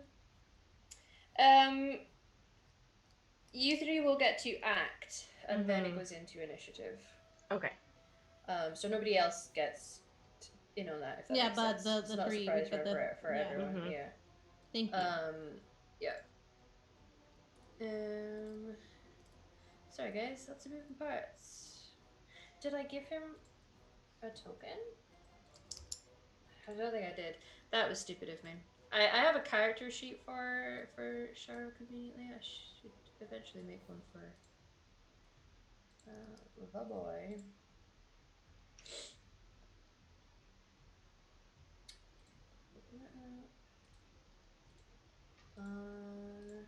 But yeah, I take it. The 2 that are staying behind, are you guys going to be doing anything? Do you have any plans for preparing for this? I'm gonna wait for a shanking and then I'm gonna run in. Wait for the surprise shank. And Yeah, then... yeah, yeah. Yeah, I'll wait for them to do their thing, and when I hear somebody scream in agony because they really really good, I'm just gonna come down charging like a buffalo on the Like the plains. herd that killed Mufasa. Yes, like a wildebeest. Like a wildebeest. Yes, they will see me coming, but it will hurt right afterward. Mhm. What's my speed again? Let's see. What's my speed again? What's my speed Well, again? I have Okay. a 10 yards, so I guess I can do 30 feet. Mm-hmm. Yeah, that's gonna suck. Okay. Right, so you three managed to get up and sneaking to go for people. Um, I will ask if you do manage to hit, you'll have to creatively find where those weak spots are because your daggers aren't going through plate mail. Mm-hmm. But you know, obviously, if you manage to hit, you've clearly managed to succeed in getting in through there. Mm-hmm. So let me. Where's stealth? How's he doing? Yeah, that's pretty Yeah. good. He's fine. All right, so can you three roll your attacks? We'll go the order that it would naturally be happening. So it's Robin, Dara, and then Bella. Yeah, so Robin is Mhm. going to activate her dual weapon style, so she gets a +1 Yep. first to her attack and her defense, because that's what she's got. And I'm gonna move in from to this guy, and because I moved, I believe I get my backstab. Yep. So Correct. is that perception for him? Yay! Oh, that's Yeah. Finch. So stealth versus perception seeing. Yeah. Yeah, so another stealth on my end, right? Mhm. Cool. Let's stealth. Got an 11, so. Oh, okay. Yeah, well, I got a 19 and that's done. So you definitely get your sneak attack for sure. So I'm gonna go ahead and it's stealth versus seeing, so I don't know if he has plus in seeing. No, that's what I rolled. Cool. And he does not. And I'm going in with my short sword. Oof. Does not hit. Does not hit. Well, it'd be an 11, but still don't hit no Templars. Yeah, no. Unfortunately, that does not hit. Oh, you're not bandits. Like I'm gonna try and pull that.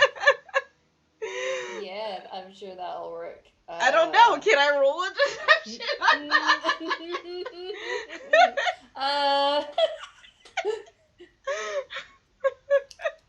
No. Otherwise, that's my turn. Regardless of your reason for doing it. Yeah, I think they're still not going to be. Yep, it's okay. Dara will do the same, where I get the joy of rolling against myself. So, So what you're saying is that you're literally playing with yourself. Yeah, I am. Yeah, I'm not sorry. Yes, I would react more, but I was doing maths. So he successfully gets that, provided it works. So he's gonna roll. He'll take the aim action. 19 with a 6 stunt. Listen, that's buddy. Not bad. Mm-hmm. Listen, bud. Okay. It's combat stunt. It's a big deal. Yeah, so he'll do the extra 2d6 of damage. So he's gonna find that weak spot, kind of go up into the armpit, which is always a nice weak spot in this armor. So he will do that plus an extra 3d6, because including his sneak attack, 3 1s. Okay, so that's 14 damage in total, of which this person's armor soaks a heft. Okay, that's cool. 3 1s, my guys, on 3d6s. That's unfortunate. Okay. Next up is Bella. She will do bluff, and she will come in with her dagger of Mythal So they have to do my stealth versus their seeing. So I'll roll stealth again. So a 17 because I have a Oops. +1 from shadow mode. Okay, you got a 16, so. No, that's me. I pressed the button by mistake by just moving into my character sheet. No, he rolled I'm rolling on a different. Oh, Yeah, mine's a 17. Okay, yeah. So Yeah. Okay. all right. That's okay. So let's see. I get a +2 to attack with backstab. She will use the aim action. Yes. Yep. So, woo, 23 to hit. Hits. With 4 stunts point. So shit. Okay, my dude. So she does 6 damage plus the 1d6 for. Ooh, nice. 1d6 for backstab, which was a 6, and she has 4. Where is it? She will do. She will do pierce armor for 2. And then do mighty blow for 2, Okay. which is an extra d6. Mhm. And it is a 5. So it is a total of 17. yeah, that math number. Half the armor. So that's. Okay. Good She's job. gonna Right. find that little nuke between the plate armor on the chest and the pants, like right in the hip. Sure. I thought you were gonna stab me in the butt. No. Sure. Yeah, we'll say there's a weak spot there. I don't know. I don't it's know how okay. armor works. Yeah, you could go find a picture of a Templar and you will have a good idea. I don't know if I have one in a handout. Okay, so we'll go top of the round now after that sudden sneak. You hear not necessarily screams of agony, but perturbed sounds of angry Templars, which you guys would assume means that shit's kicked off. So Yes. Robin, you are up at the start of the initiative order. Okay, well, luckily, good. I will attempt to bluff. Like, that's how, like, oh, I didn't realize you were Templars. Like, that's my bluff. That's my bluff. So it's deception goes under which cunning, right? It's communication. Communication. Okay. So that's a 16 versus his self-discipline. Okay. Oh, sure. Oh, an 11. So. All right, cool. Then I will go in. Hopefully, hit this time with my short sword.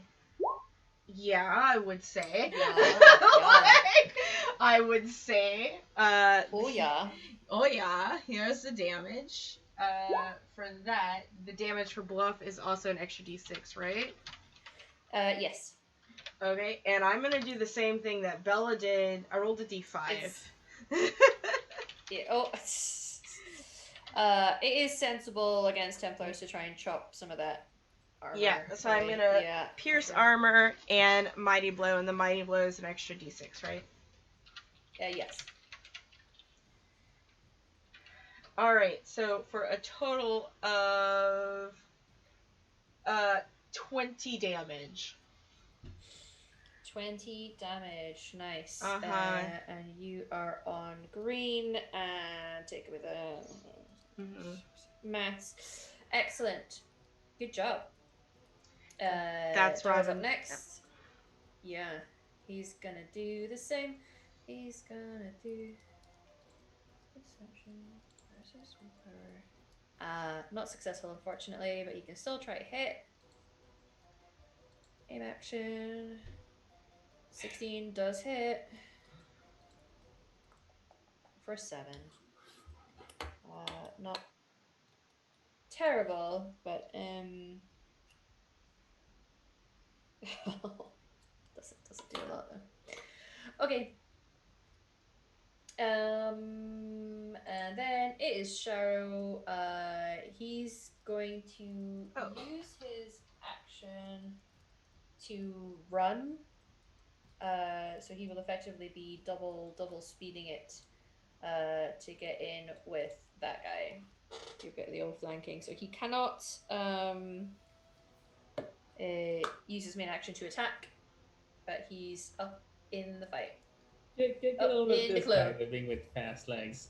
He has lanky elf legs, so he's quick because he despite the fact he's a warrior, he's relatively dex based in his fighting style, so he's got the long boy strides. The long boy strides.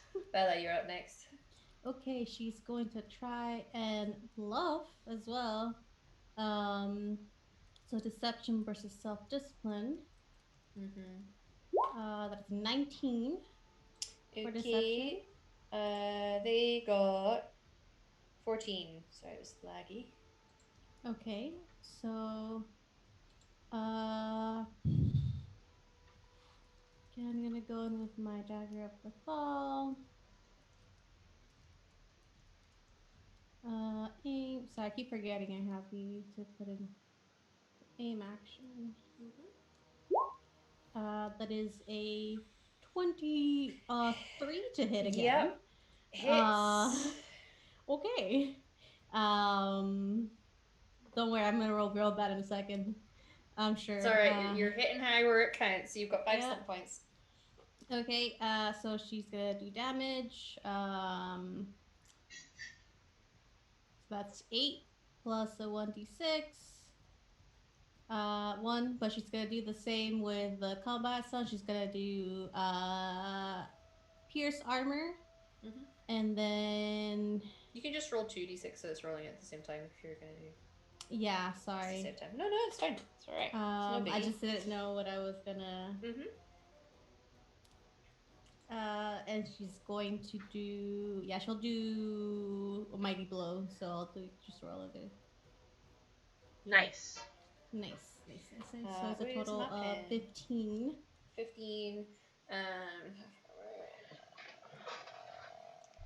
There we go. Got it. That's her. Yep. Now it is their turn. So all of you who are in melee, this guy's gonna come and attack Sharo. The blue one is actually gonna move, and it looks like he is taking the time to he's taking the mage that's closest to him just now, and his turn is basically to take him by the bindings that are at their back and just kind of dropping them onto the floor, they're trying to shove these mages to the ground. Not necessarily out the way the harm of the battle, but just being a dick. Yeah. Well, yeah. A show of force. To not put themselves in danger in case these mages break out. Yeah. Yeah. They're just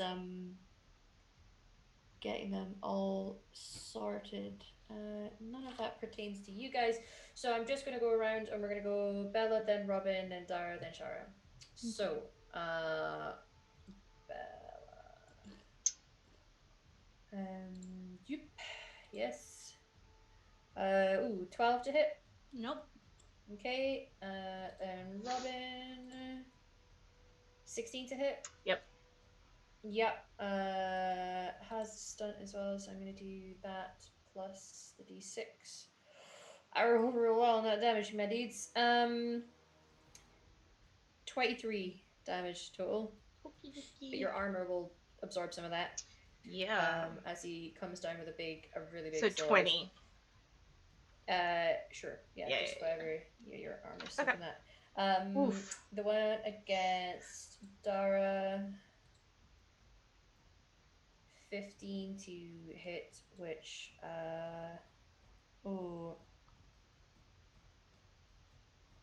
needs to be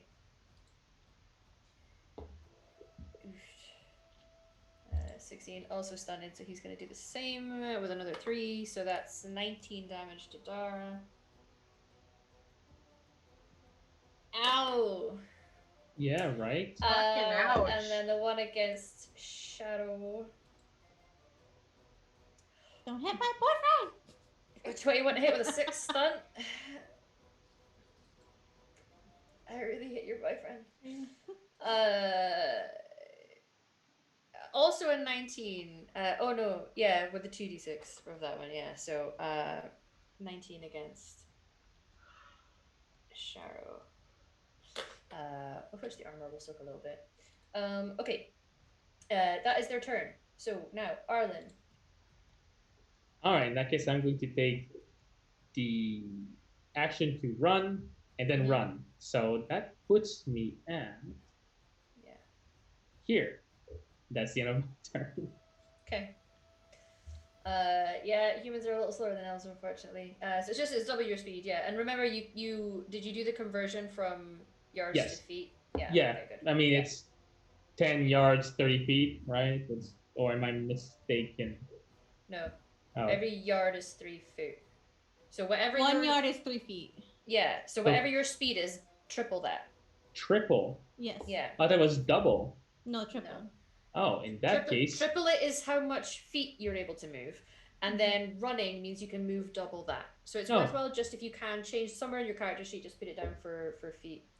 You can move up to double your speed and I thought it meant whatever your speed is. How much do you have in your speed? 10. I was able to make it all the way to that gap. So 30 feet. So your normal movement is 30. So it's just like D&D then. It's easier for you to remember. Some people have 12. So you can move 60. Mm-hmm. I'm in the space, axe out, and yes, exactly. Okay, you're defending Dara. I like it. Faywin. I got your boyfriend. Thanks. No, I don't think I can actually get close enough in one turn to sling a spell even. What's your speed? 30. My speed is 11. So it's 35 feet. Yeah, 35 feet. So that means I could get here. Yeah. But then I wouldn't be within 20 feet of a Templar. So I'll spend my. Can I spend my turn moving close enough to sling a spell next time? But so you can move double your. Well, however much you want to move, you can move. Yeah, because I've got double. Some spells have like 90 feet. Some spells are fairly good distance, but if you move however much you want to with the run that you want this turn, that's fine. Oh well, you know what, I don't want to waste this turn not doing anything to help, so I'm going to get as close as I can on one movement, which would put me there, and I'll do an arcane lance at the one that both Arlen. Yeah, nice. The one that Arlen's on. Okay, arcane lance. That one's getting fucked up in about a round. just bully one until it goes down. Yeah. Oh. You know, sometimes that's an effective way of getting around games. Everyone just focus hard on one person and you just move. That's a little unit. A 14 does hit. Oh, right.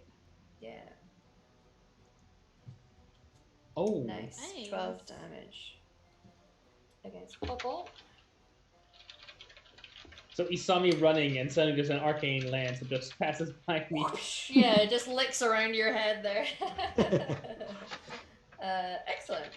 Robin. Okay. Yeah, we're gonna do the same move that we did before, and be like, haha, I knew you were a Templar, and that was on purpose. And I'm gonna. Oh, I didn't think you were a psych. Psych. And... You're going down. Wow. It's ATAB. ATAB. ATAB. Templars are bastards. That's the title of this game. All Templars are bastards.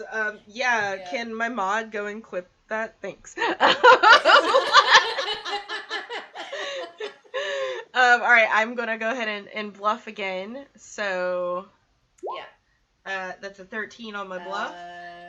13. Let's have a see. I should just naturally roll when the rogue's turns are up. Oh, he got a 6, so that's a no. Whoa, buddy. All right, so he is bluffed. 1 and a 2. Yeah. He's like, what the fuck like, is "Oh, going I on? am a Templar. Templar. He's the one himbo Templar. And you know what? That's a 12. Himbos can be Templars. I think I have a No, they can't. reroll. They're too wholesome. I do. I have a reroll. I'm gonna reroll my my attack. Okay. He's a jock. Because the Yeah, jock is like, yeah. who's not nice, yeah. Yeah. Yep, I'm gonna reroll my attack because I don't like that. Go for it. Wow, it's even worse. Oh no. It is. It's okay. I missed. I mean, you have an auto success if you felt like using it, don't you? I do have an auto success. Are you? I have 2 of them actually. Are you okay with me using an auto success even though I've already? Okay. Yeah, I will use 1 auto success. I get 6 stunt points on that. As well. So let me look. That armor, baby. Yeah, well, pierce armor for sure, and then let me just look and see. Probably. Hold on. I actually need to take this call. Look, I'm really sorry. Just kind of skip. Oh yeah, no, that's fine. ahead. We'll come back to your turn. We'll do your damage afterwards. So, is Dara up next? Yeah. So he gonna Dara. He gonna do his thing. Oh no, I rolled the wrong thing. Just as well, because that was a shit roll. Oh, that was also shit. He's not very good at his bluff, guys. He's too much of a himbo. Okay. Yeah. He's too much of a obvious in his himbo. intention. Yeah. But he can still attack. The good news. Yes, he'll take the aim action. Ooh, for an 18, it will hit. He'll do 7 damage. It's not bad. It's not bad. Actually, no. With the armor class, it don't matter. That's not enough damage. Okay. Poor Dara. He's having a time. Right. He Sharo. just got hit really hard, so. He did. Right. Sharo is going to fuck someone up with his glaive. So yeah, he'll take the aim action. Oh, boy got 20. No stunts, unfortunately, but 17 damage though. That's pretty good. So you'll give that to the orange. While you're doing your calculation, welcome to the raid. There's a raid. Yes, Hi everyone. Oh, thanks. Constant Warfare, thank you for the raid. I hope you're doing well. We're in the middle of combat. For any of you who are Dragon Age fans, they are fighting Templars, and we've now the phrase ATAB because all Templars are bastards.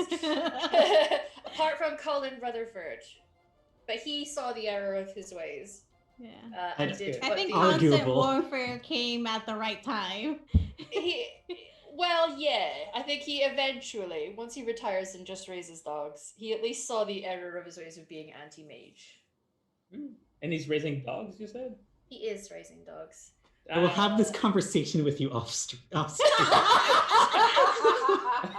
Oh boy. Okay, that's fair. Listen, he's not, he's no Anders. We all know where I actually stand with the delightful gentleman of Dragon Age. But yes, thank you for the raid. Hi, everyone. Okay, so he did a decent chunk of change of damage with that glaive of his. He really knows how to swing it. Bella. She's gonna do another bluff and deception. 17. Like, I should just instinctively roll these things, and I always forget and then listen to it. 14, so it's... You have not learned your lesson. Yeah. Yes, same action. It takes a moment to load. 16, 17, 18. 80, yep, that hits. My dagger Bethel does nothing for me at the moment, but she will roll damage. your And damage, another Heather? What's your damage? Do you want to just do the 1d6 and then half the armor, or do you want to do the 2d6? Oh, I have no stunt points. That was for my deception. Oh, so it was. No, my bad. I'm just doing the extra d6 for bluff. Yeah, he was to be very nearly giving you all the stunt points. Yeah. Oh yeah, no, I can do half armor. No, so it's just a 9 hit points. Okay. Right, he's throwing that mage in that bush. So, Stop okay. throwing the mage around. 1 mage in a bush equals 2 in the hand. Is that what it is? That is the common colloquial saying here in Ferelden. You're correct. See, I learned stuff. I know how to do things right. So what is going to happen is that guy's gonna come join his friends. Oh no. Bella. Yeah. I'm in danger. He probably shoved this other mage into the bush on his way there. Just kind of like, yeah, get down on the ground. So we're going to do 2 on Bella, 1 on Robin, so someone can just keep track of what she's getting. 2 on Bella. Then... I'm a monogamous bitch now.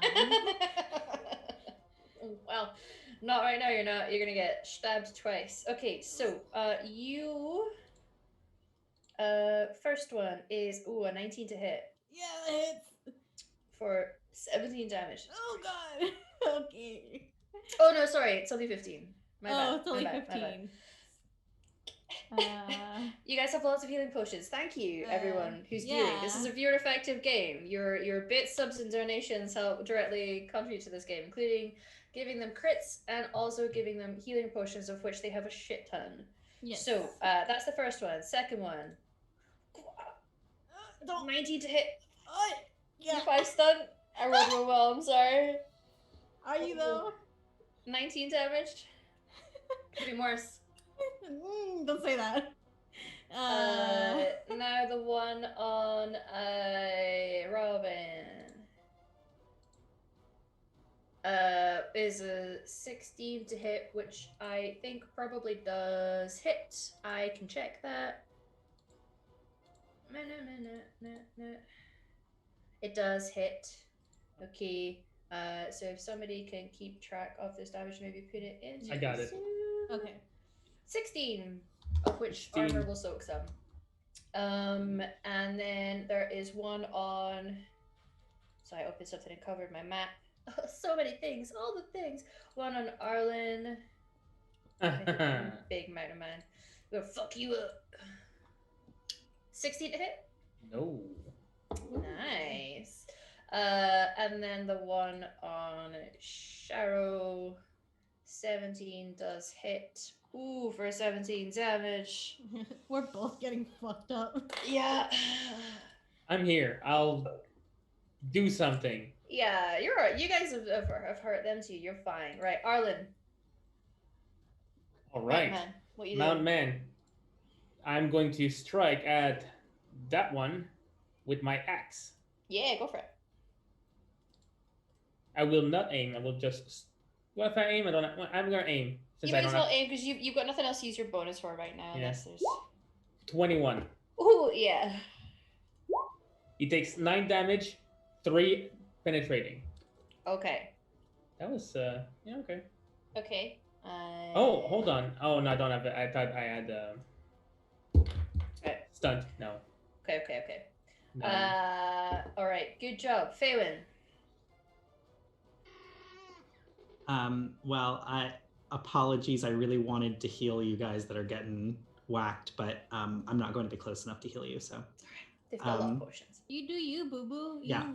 Fuck 'em I'll up. just say it's a minor action for you guys to kind of pop a potion because I tend to argue that it's bonus actions for taking spells, so potions. So. But I am now. Oh wait, that wasn't my full movement.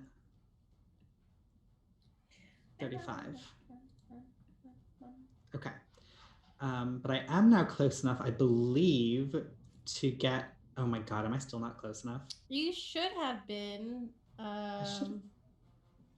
Because you can move 35, so you're you can.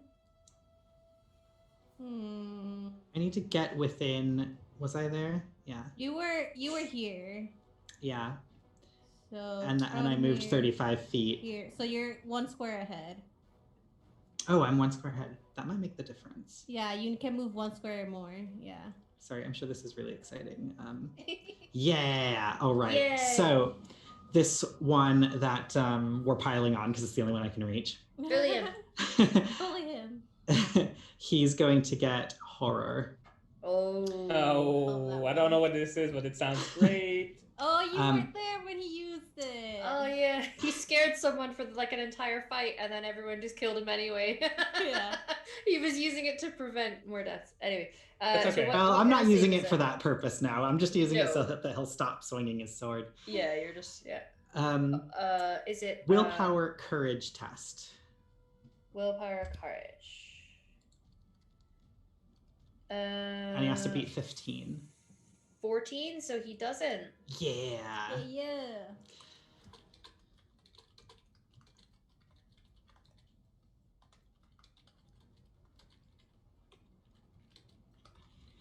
I'll spend that. Do I have to roll on the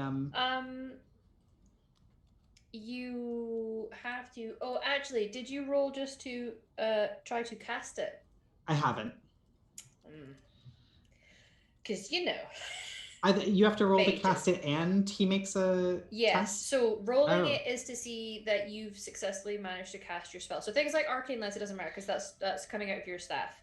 Right. Spells, unfortunately, in this system, you have to roll, and it gives you the target number that you have to beat.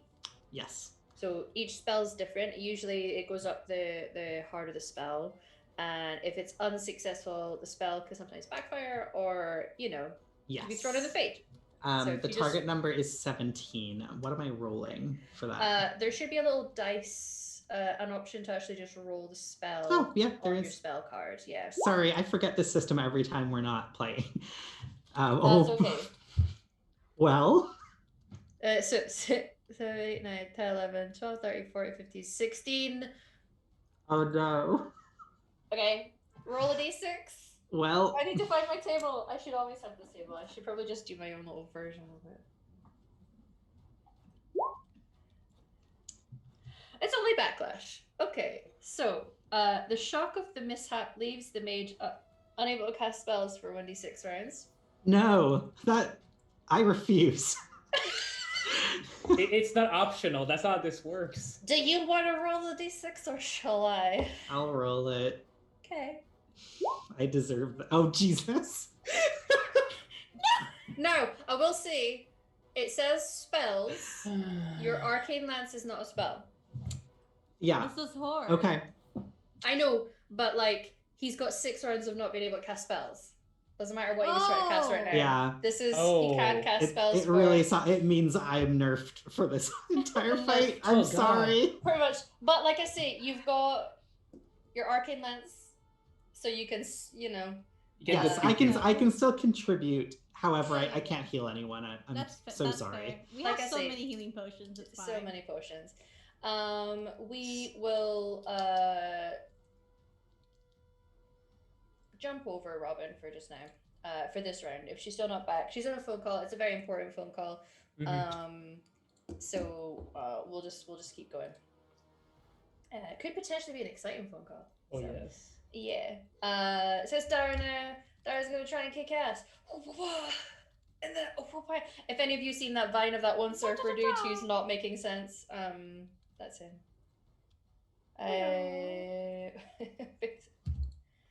First, if anyone can find that on YouTube and put it in chat, I think everyone deserves to see that. And then willpower. He succeeds finally. Yay. He'll roll to attack. Oh, and he gets some stunt points for a 17, right? So Stunt, my boy. it's a 10, and I need a d6 for 2, so 12 damage. Good lad. Against purple one because we're bullying him. Bully. I love a fight. Yeah. He's looking hurt. That guy's looking a little rough.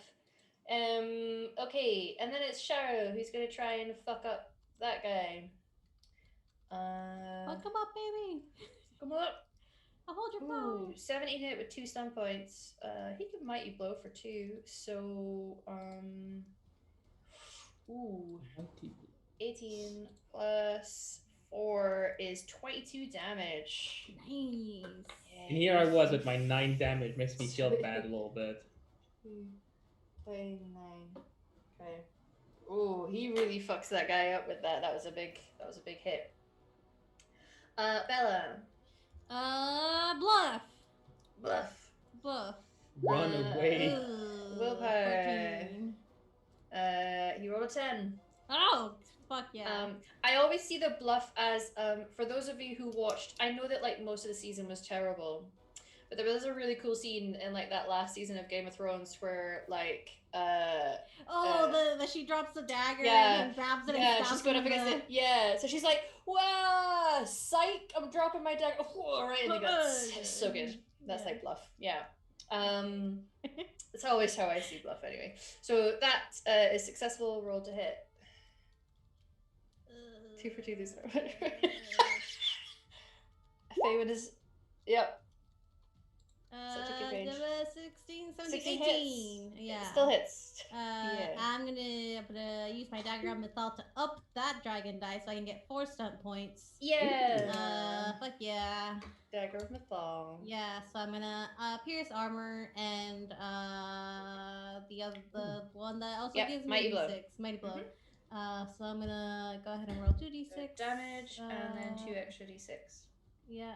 Those are my 2d6s. Wow, I rolled 2 1s. Fuck this shit. That's like when I rolled 3 1s. I rolled 3 1s initially with Dara. Fucking shit. 6, 7, 8 points of damage, but their armor is halved. So that does count for something. Is it the red or the blue one you're going for?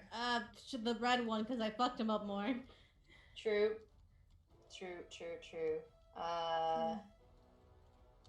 Okay. Good job. Right, Yeah. it's their turn. So, Oh no! Bella. Oh, wow. 14?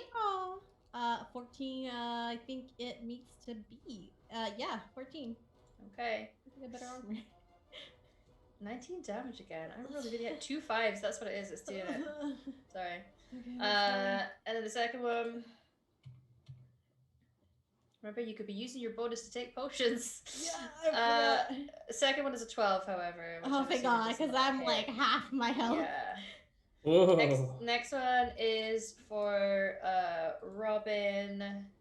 19 does hit, so if somebody can take a note of 12 there for that damage. On it. Yep, and then one against Arlen. Oh, pow! With their big ass Templar swords. 14 to hit. Nope. And then Sharo. 18 does hit for 15 damage. Ow. He does not have a shit ton of potions, so you know. Arlen. Can I say I gave him half my potions? Yeah. You know, Yeah. you can share. That's okay. All right, my turn. Yeah. All right, purple guy. Axe with aim. Go for it. 16. 16 does hit. Ooh, with 2. Hold on, let's see.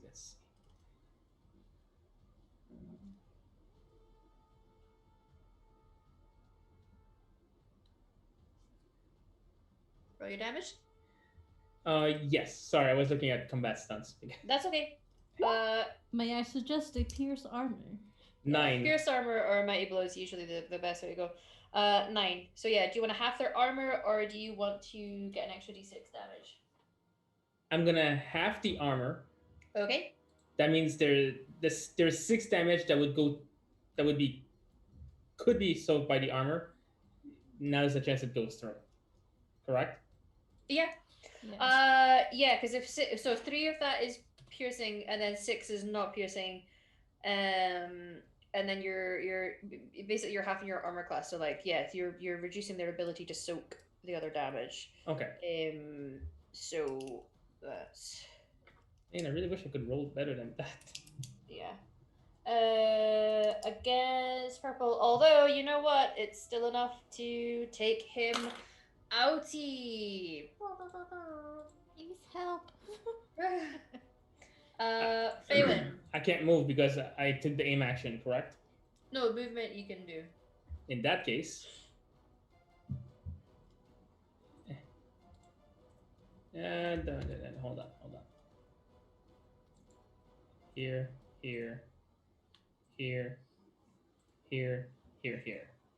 Boom. What? It Nice. made sense. Sure. That's fine. Faywin, what you doing?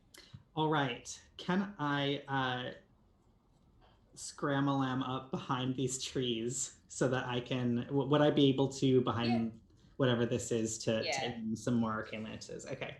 I'm gonna aim for the one that's on Bella with the blue tag. Incidentally, I'm assuming they have helmets on. Yes. Okay. I was gonna ask if I recognize any of them, but I don't think I would be able to anyway. You could check out their corpses. Yeah. Or they could check out ours. Who knows? Or I could look up at them as I feel my dying breath leaving my body. Yeah. Arcane Lance. Roll.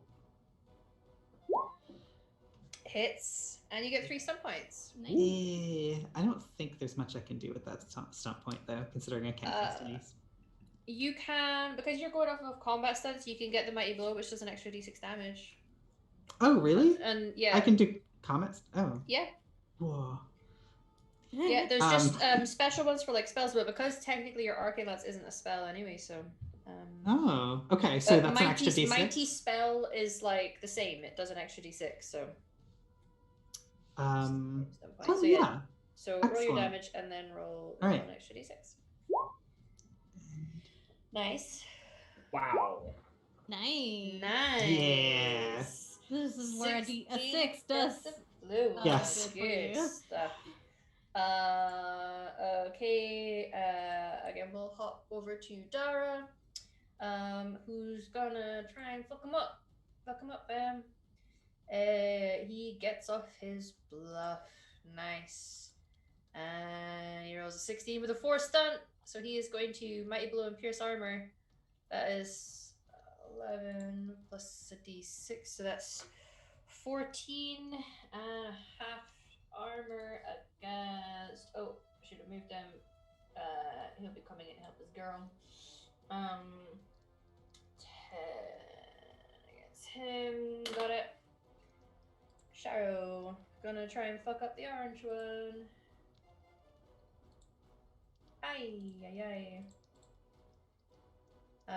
Yeah, that'll hit. And he gets 5 stuck points. So he rolls a 16 plus 2d6. That's an 8. So that's 24 damage. Which, needless to say, kills the guy. Real hard, and then he's gonna run across the battlefield and come join there. So he's kind of standing there for fucking up any of the 3 because they're all within melee of him now. Bella, you just saw. I would say that with a nice clean strike with a massive ironbark glaive, he probably took the guy's head off. So you just see like the helmeted head rolling away into the water. Yeah, nice. And then he comes running up to help you. It's not scared and horny, it's violent and horny now. She's fighting. Let's see. Bluff. Ooh, 11. Come on, roll low. Roll low. 8.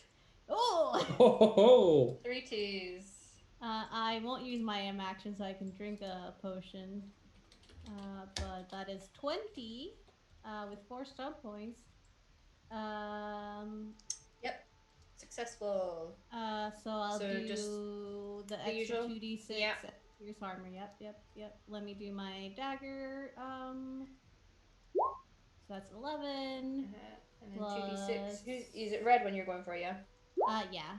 So 20 points of damage. 20 points. With half armor, and because it was half armor, is enough for a cannon blow for him. Yeah, she's just gonna get that little chink that's between the helmet and the armor and just stab him in the throat. Okay, wonderful. And I will take a potion of healing. Wonderful. There you go. With you back, Val, I'm gonna give you the opportunity to effectively do 2 attacks. Okay. Just to All right. catch up, so. And I did see my damage. I'm still up, so I won't do too much. So for my first attack, I would like to just say that I have the auto crit on that. Can we just redo the stuff that I didn't do? Is what's happening? So I bluffed him already, and then I auto critted him since we didn't roll anything for that. If you're auto critting, yeah, that's fine. Yeah. That's fine. Okay. Cool. So we already bluffed. We auto critted. So my damage first, and I'm gonna pierce armor, and then sorry, I have to look at the stunts because I think that's okay. Because pierce armor is 2, right? Pierce armor is 2. Yes. Yep. Okay. Although I think some rogues that goes down to 1. Oh, it's not me. It's definitely not me. Okay. So I would say lightning attack to make a second attack immediately after can be useful. Dual strike. If you move yourself, I would let you dual strike him and the blue one. Mm-hmm. So if you move next to where Sharo is, I would let you effectively just kind of do a cool rogue move. Can I effectively is hitting? Technically just do 2 mighty blows? The mighty blows don't usually stack. Yeah, it's okay. Stack. This is what I'll do. This is I'll knock. I will. This is what I'm gonna do. I will pierce armor. I will mighty blow. I will knock prone. Okay, got it. That's a lot. Yeah. Yep. So so roll your damage. Yeah. Roll the extra d6.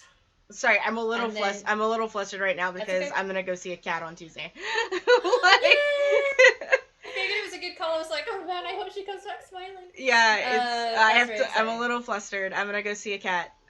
Okay, so damage. Weapon damage.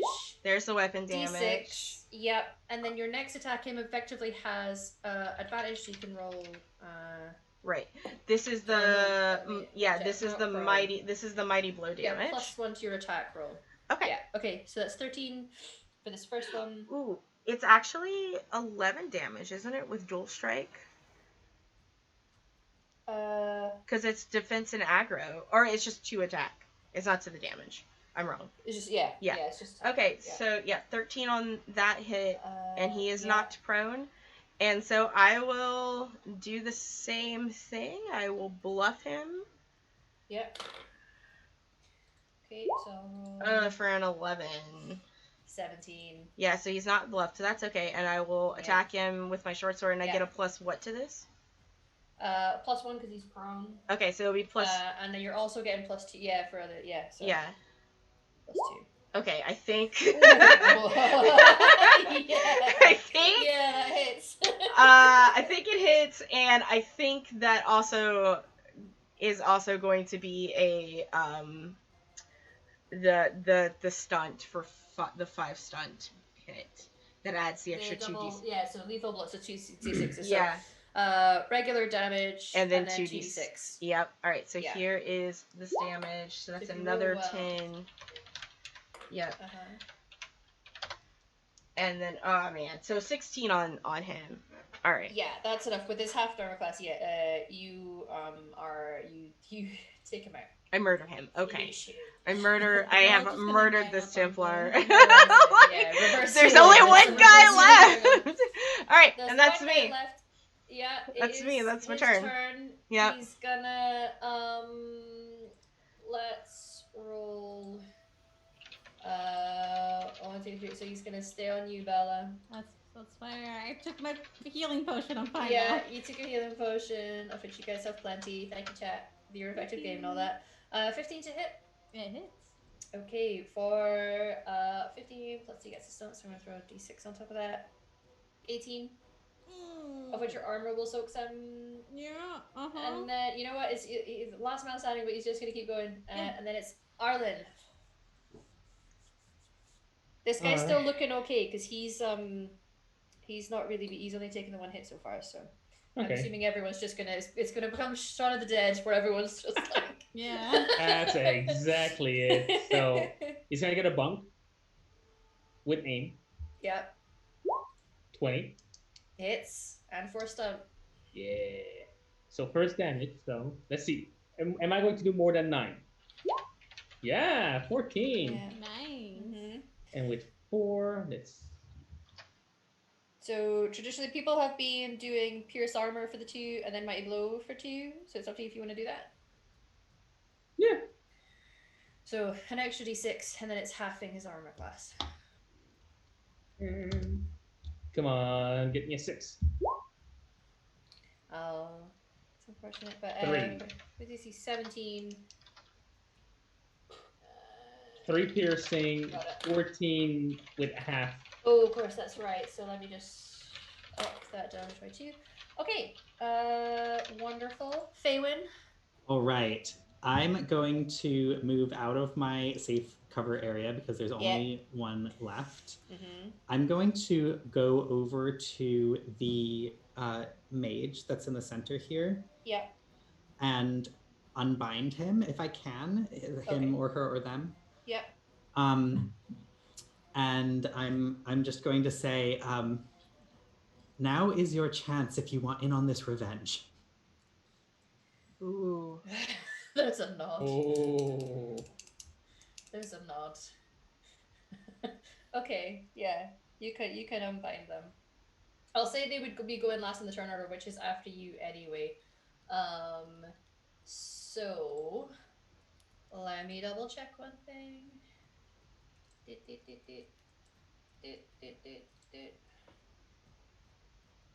He's going to. Yeah. Beginning with the con. Yeah, he's gonna roll. Meets his target number, thankfully. Spell goes I'm up. free, Fade. Yep.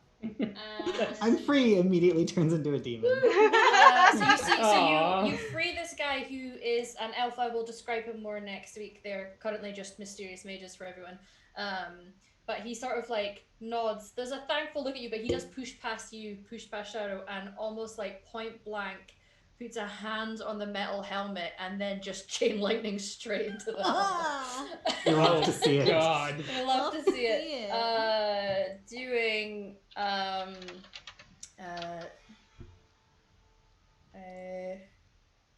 that's 13 penetrating damage, so his armor ain't soaking shit. If anything, his armor is a hindrance, taking lightning to the face. And as the guy had 9 hit points left, it literally cooks him on the inside because that's what lightning does. That's some well-deserved revenge. The smell of cooked Templar, as this guy does the like seizing up, the whole armor just seems to crackle with lightning energy, and he crumples to the ground, twitching a little.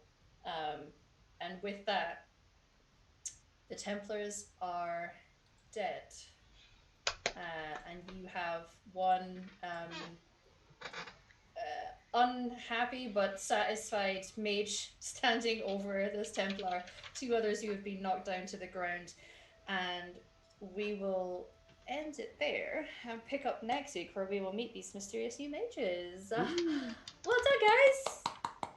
You killed the Templars! A-tab! A-tab!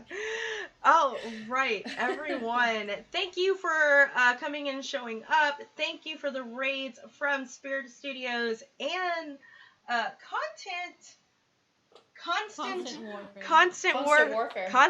warfare for those raids. We really appreciate you and supporting us over here. Don't forget to hit that follow button because I am officially 55 followers away from 1,000 here on Twitch. Ooh, that's good. Yeah, with that, we are finished for the week. As far as our content goes on this channel, we start up again on Wednesday. We have one show on Wednesday as we're taking off from Revenge of the Gift. It's a show that I GM called Dragonstone.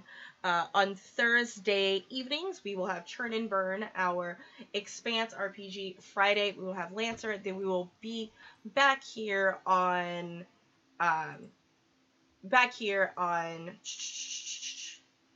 Wednesday. Back here on, sorry. What today? Saturday. Whew, Saturday. Yeah. My brain. Back here on Saturday. And yeah, no, that's it. You can also find me over at Weave the Tale on Mondays, where I play the Great American Witch. Cool. That's me. Everybody else, where can we find you on the internet, and what you doing? Going the opposite direction. So that's Gambit. What's up, bud? All right. Well, I had a blast finally being able to bash some heads in. So Yeah. that was really fun. Let's see. You can find me on the interweb at _Gambit. And next week on Capricorn's channel, we are resuming our haunted house? Question mark. And then, of course, back here with these lovely people. Yes, it's me. Hi, everyone. My name is Satan, and you can find me at Elizabeth on Twitter, as well here on Twitch, where I stream art and possibly soon maybe some Pokemon. So you can see me scream obscenities at a 12-year-old's game. But you can still find me here on Saturdays with these lovely people. Usually after this game, I go right over to another game at Plot Hunters, but unfortunately I can't be there tonight. But you should still go check them out. They're amazing. They were my gateway drug into TTRPGs. I love that group very, very much. It is the main channel that I play in, and we're an all POC, all LGBTQIA plus channel. So if you like supporting those spaces, please go watch them. And usually us, but again, I'm not there tonight. I think we're going through Horde of the Dragon Queen, Rise of Tiamat, all that fun stuff. On Sundays, you can find me over at the Hype Goblin, DMing for a few friends of mine. Sunday nights, you can find me over at Indoor Adventures playing Rhino the Frost Maiden, as well over there on Thursdays playing Masks. And Mondays, you can find me over with the Tale playing The Great American Witch with my lovely friend Val. And that's me. And I'm next. I'm Freddie. You can find me at His Majesty on Twitter, and on Instagram, I'm at Lewd Alfred. And this is the only game that I stream, so I will see you all here next week. But I also just do like digital illustration-y stuff. So that's what you're in for when you follow me on the internet. And I'm hoping that I've got a few friends lined up. I'm hoping to stream drawing portraits of their TTRPG characters on stream. So hopefully I will be promoting that soon. Nice. Yeah, you should definitely check out his art though. It is wonderful. Hi everyone, I'm Amar, humbly on the internet. You've been here within Darkness Unbroken. You currently, this is also my only stream game. We had our finale of Ashenfell on Thursday, which I survived. Yay, disaster, guys. But yes, at the moment it is just there. But you can come and say hi on Twitter if you want. I am currently 8 followers away from having 666 followers. And Satan has promised to doodle me something if I reach there. So, if you aren't already, you can come follow me on Twitter. That'd be great. I don't care if I never get any more followers ever again. I would be satisfied just to get that extra 8. But that's me. Okay, and once the raid tells us that we're going to go ahead and raid really shining star here in the tabletop community on Twitch, the little red dot. It looks like she is unboxing her 80th anniversary Wonder Woman Hero Clicks. So that seems fun. So we're gonna go sail over to Dot, and yeah, that's us. Everybody, bye. We love you. Bye, bye, bye, bye, bye.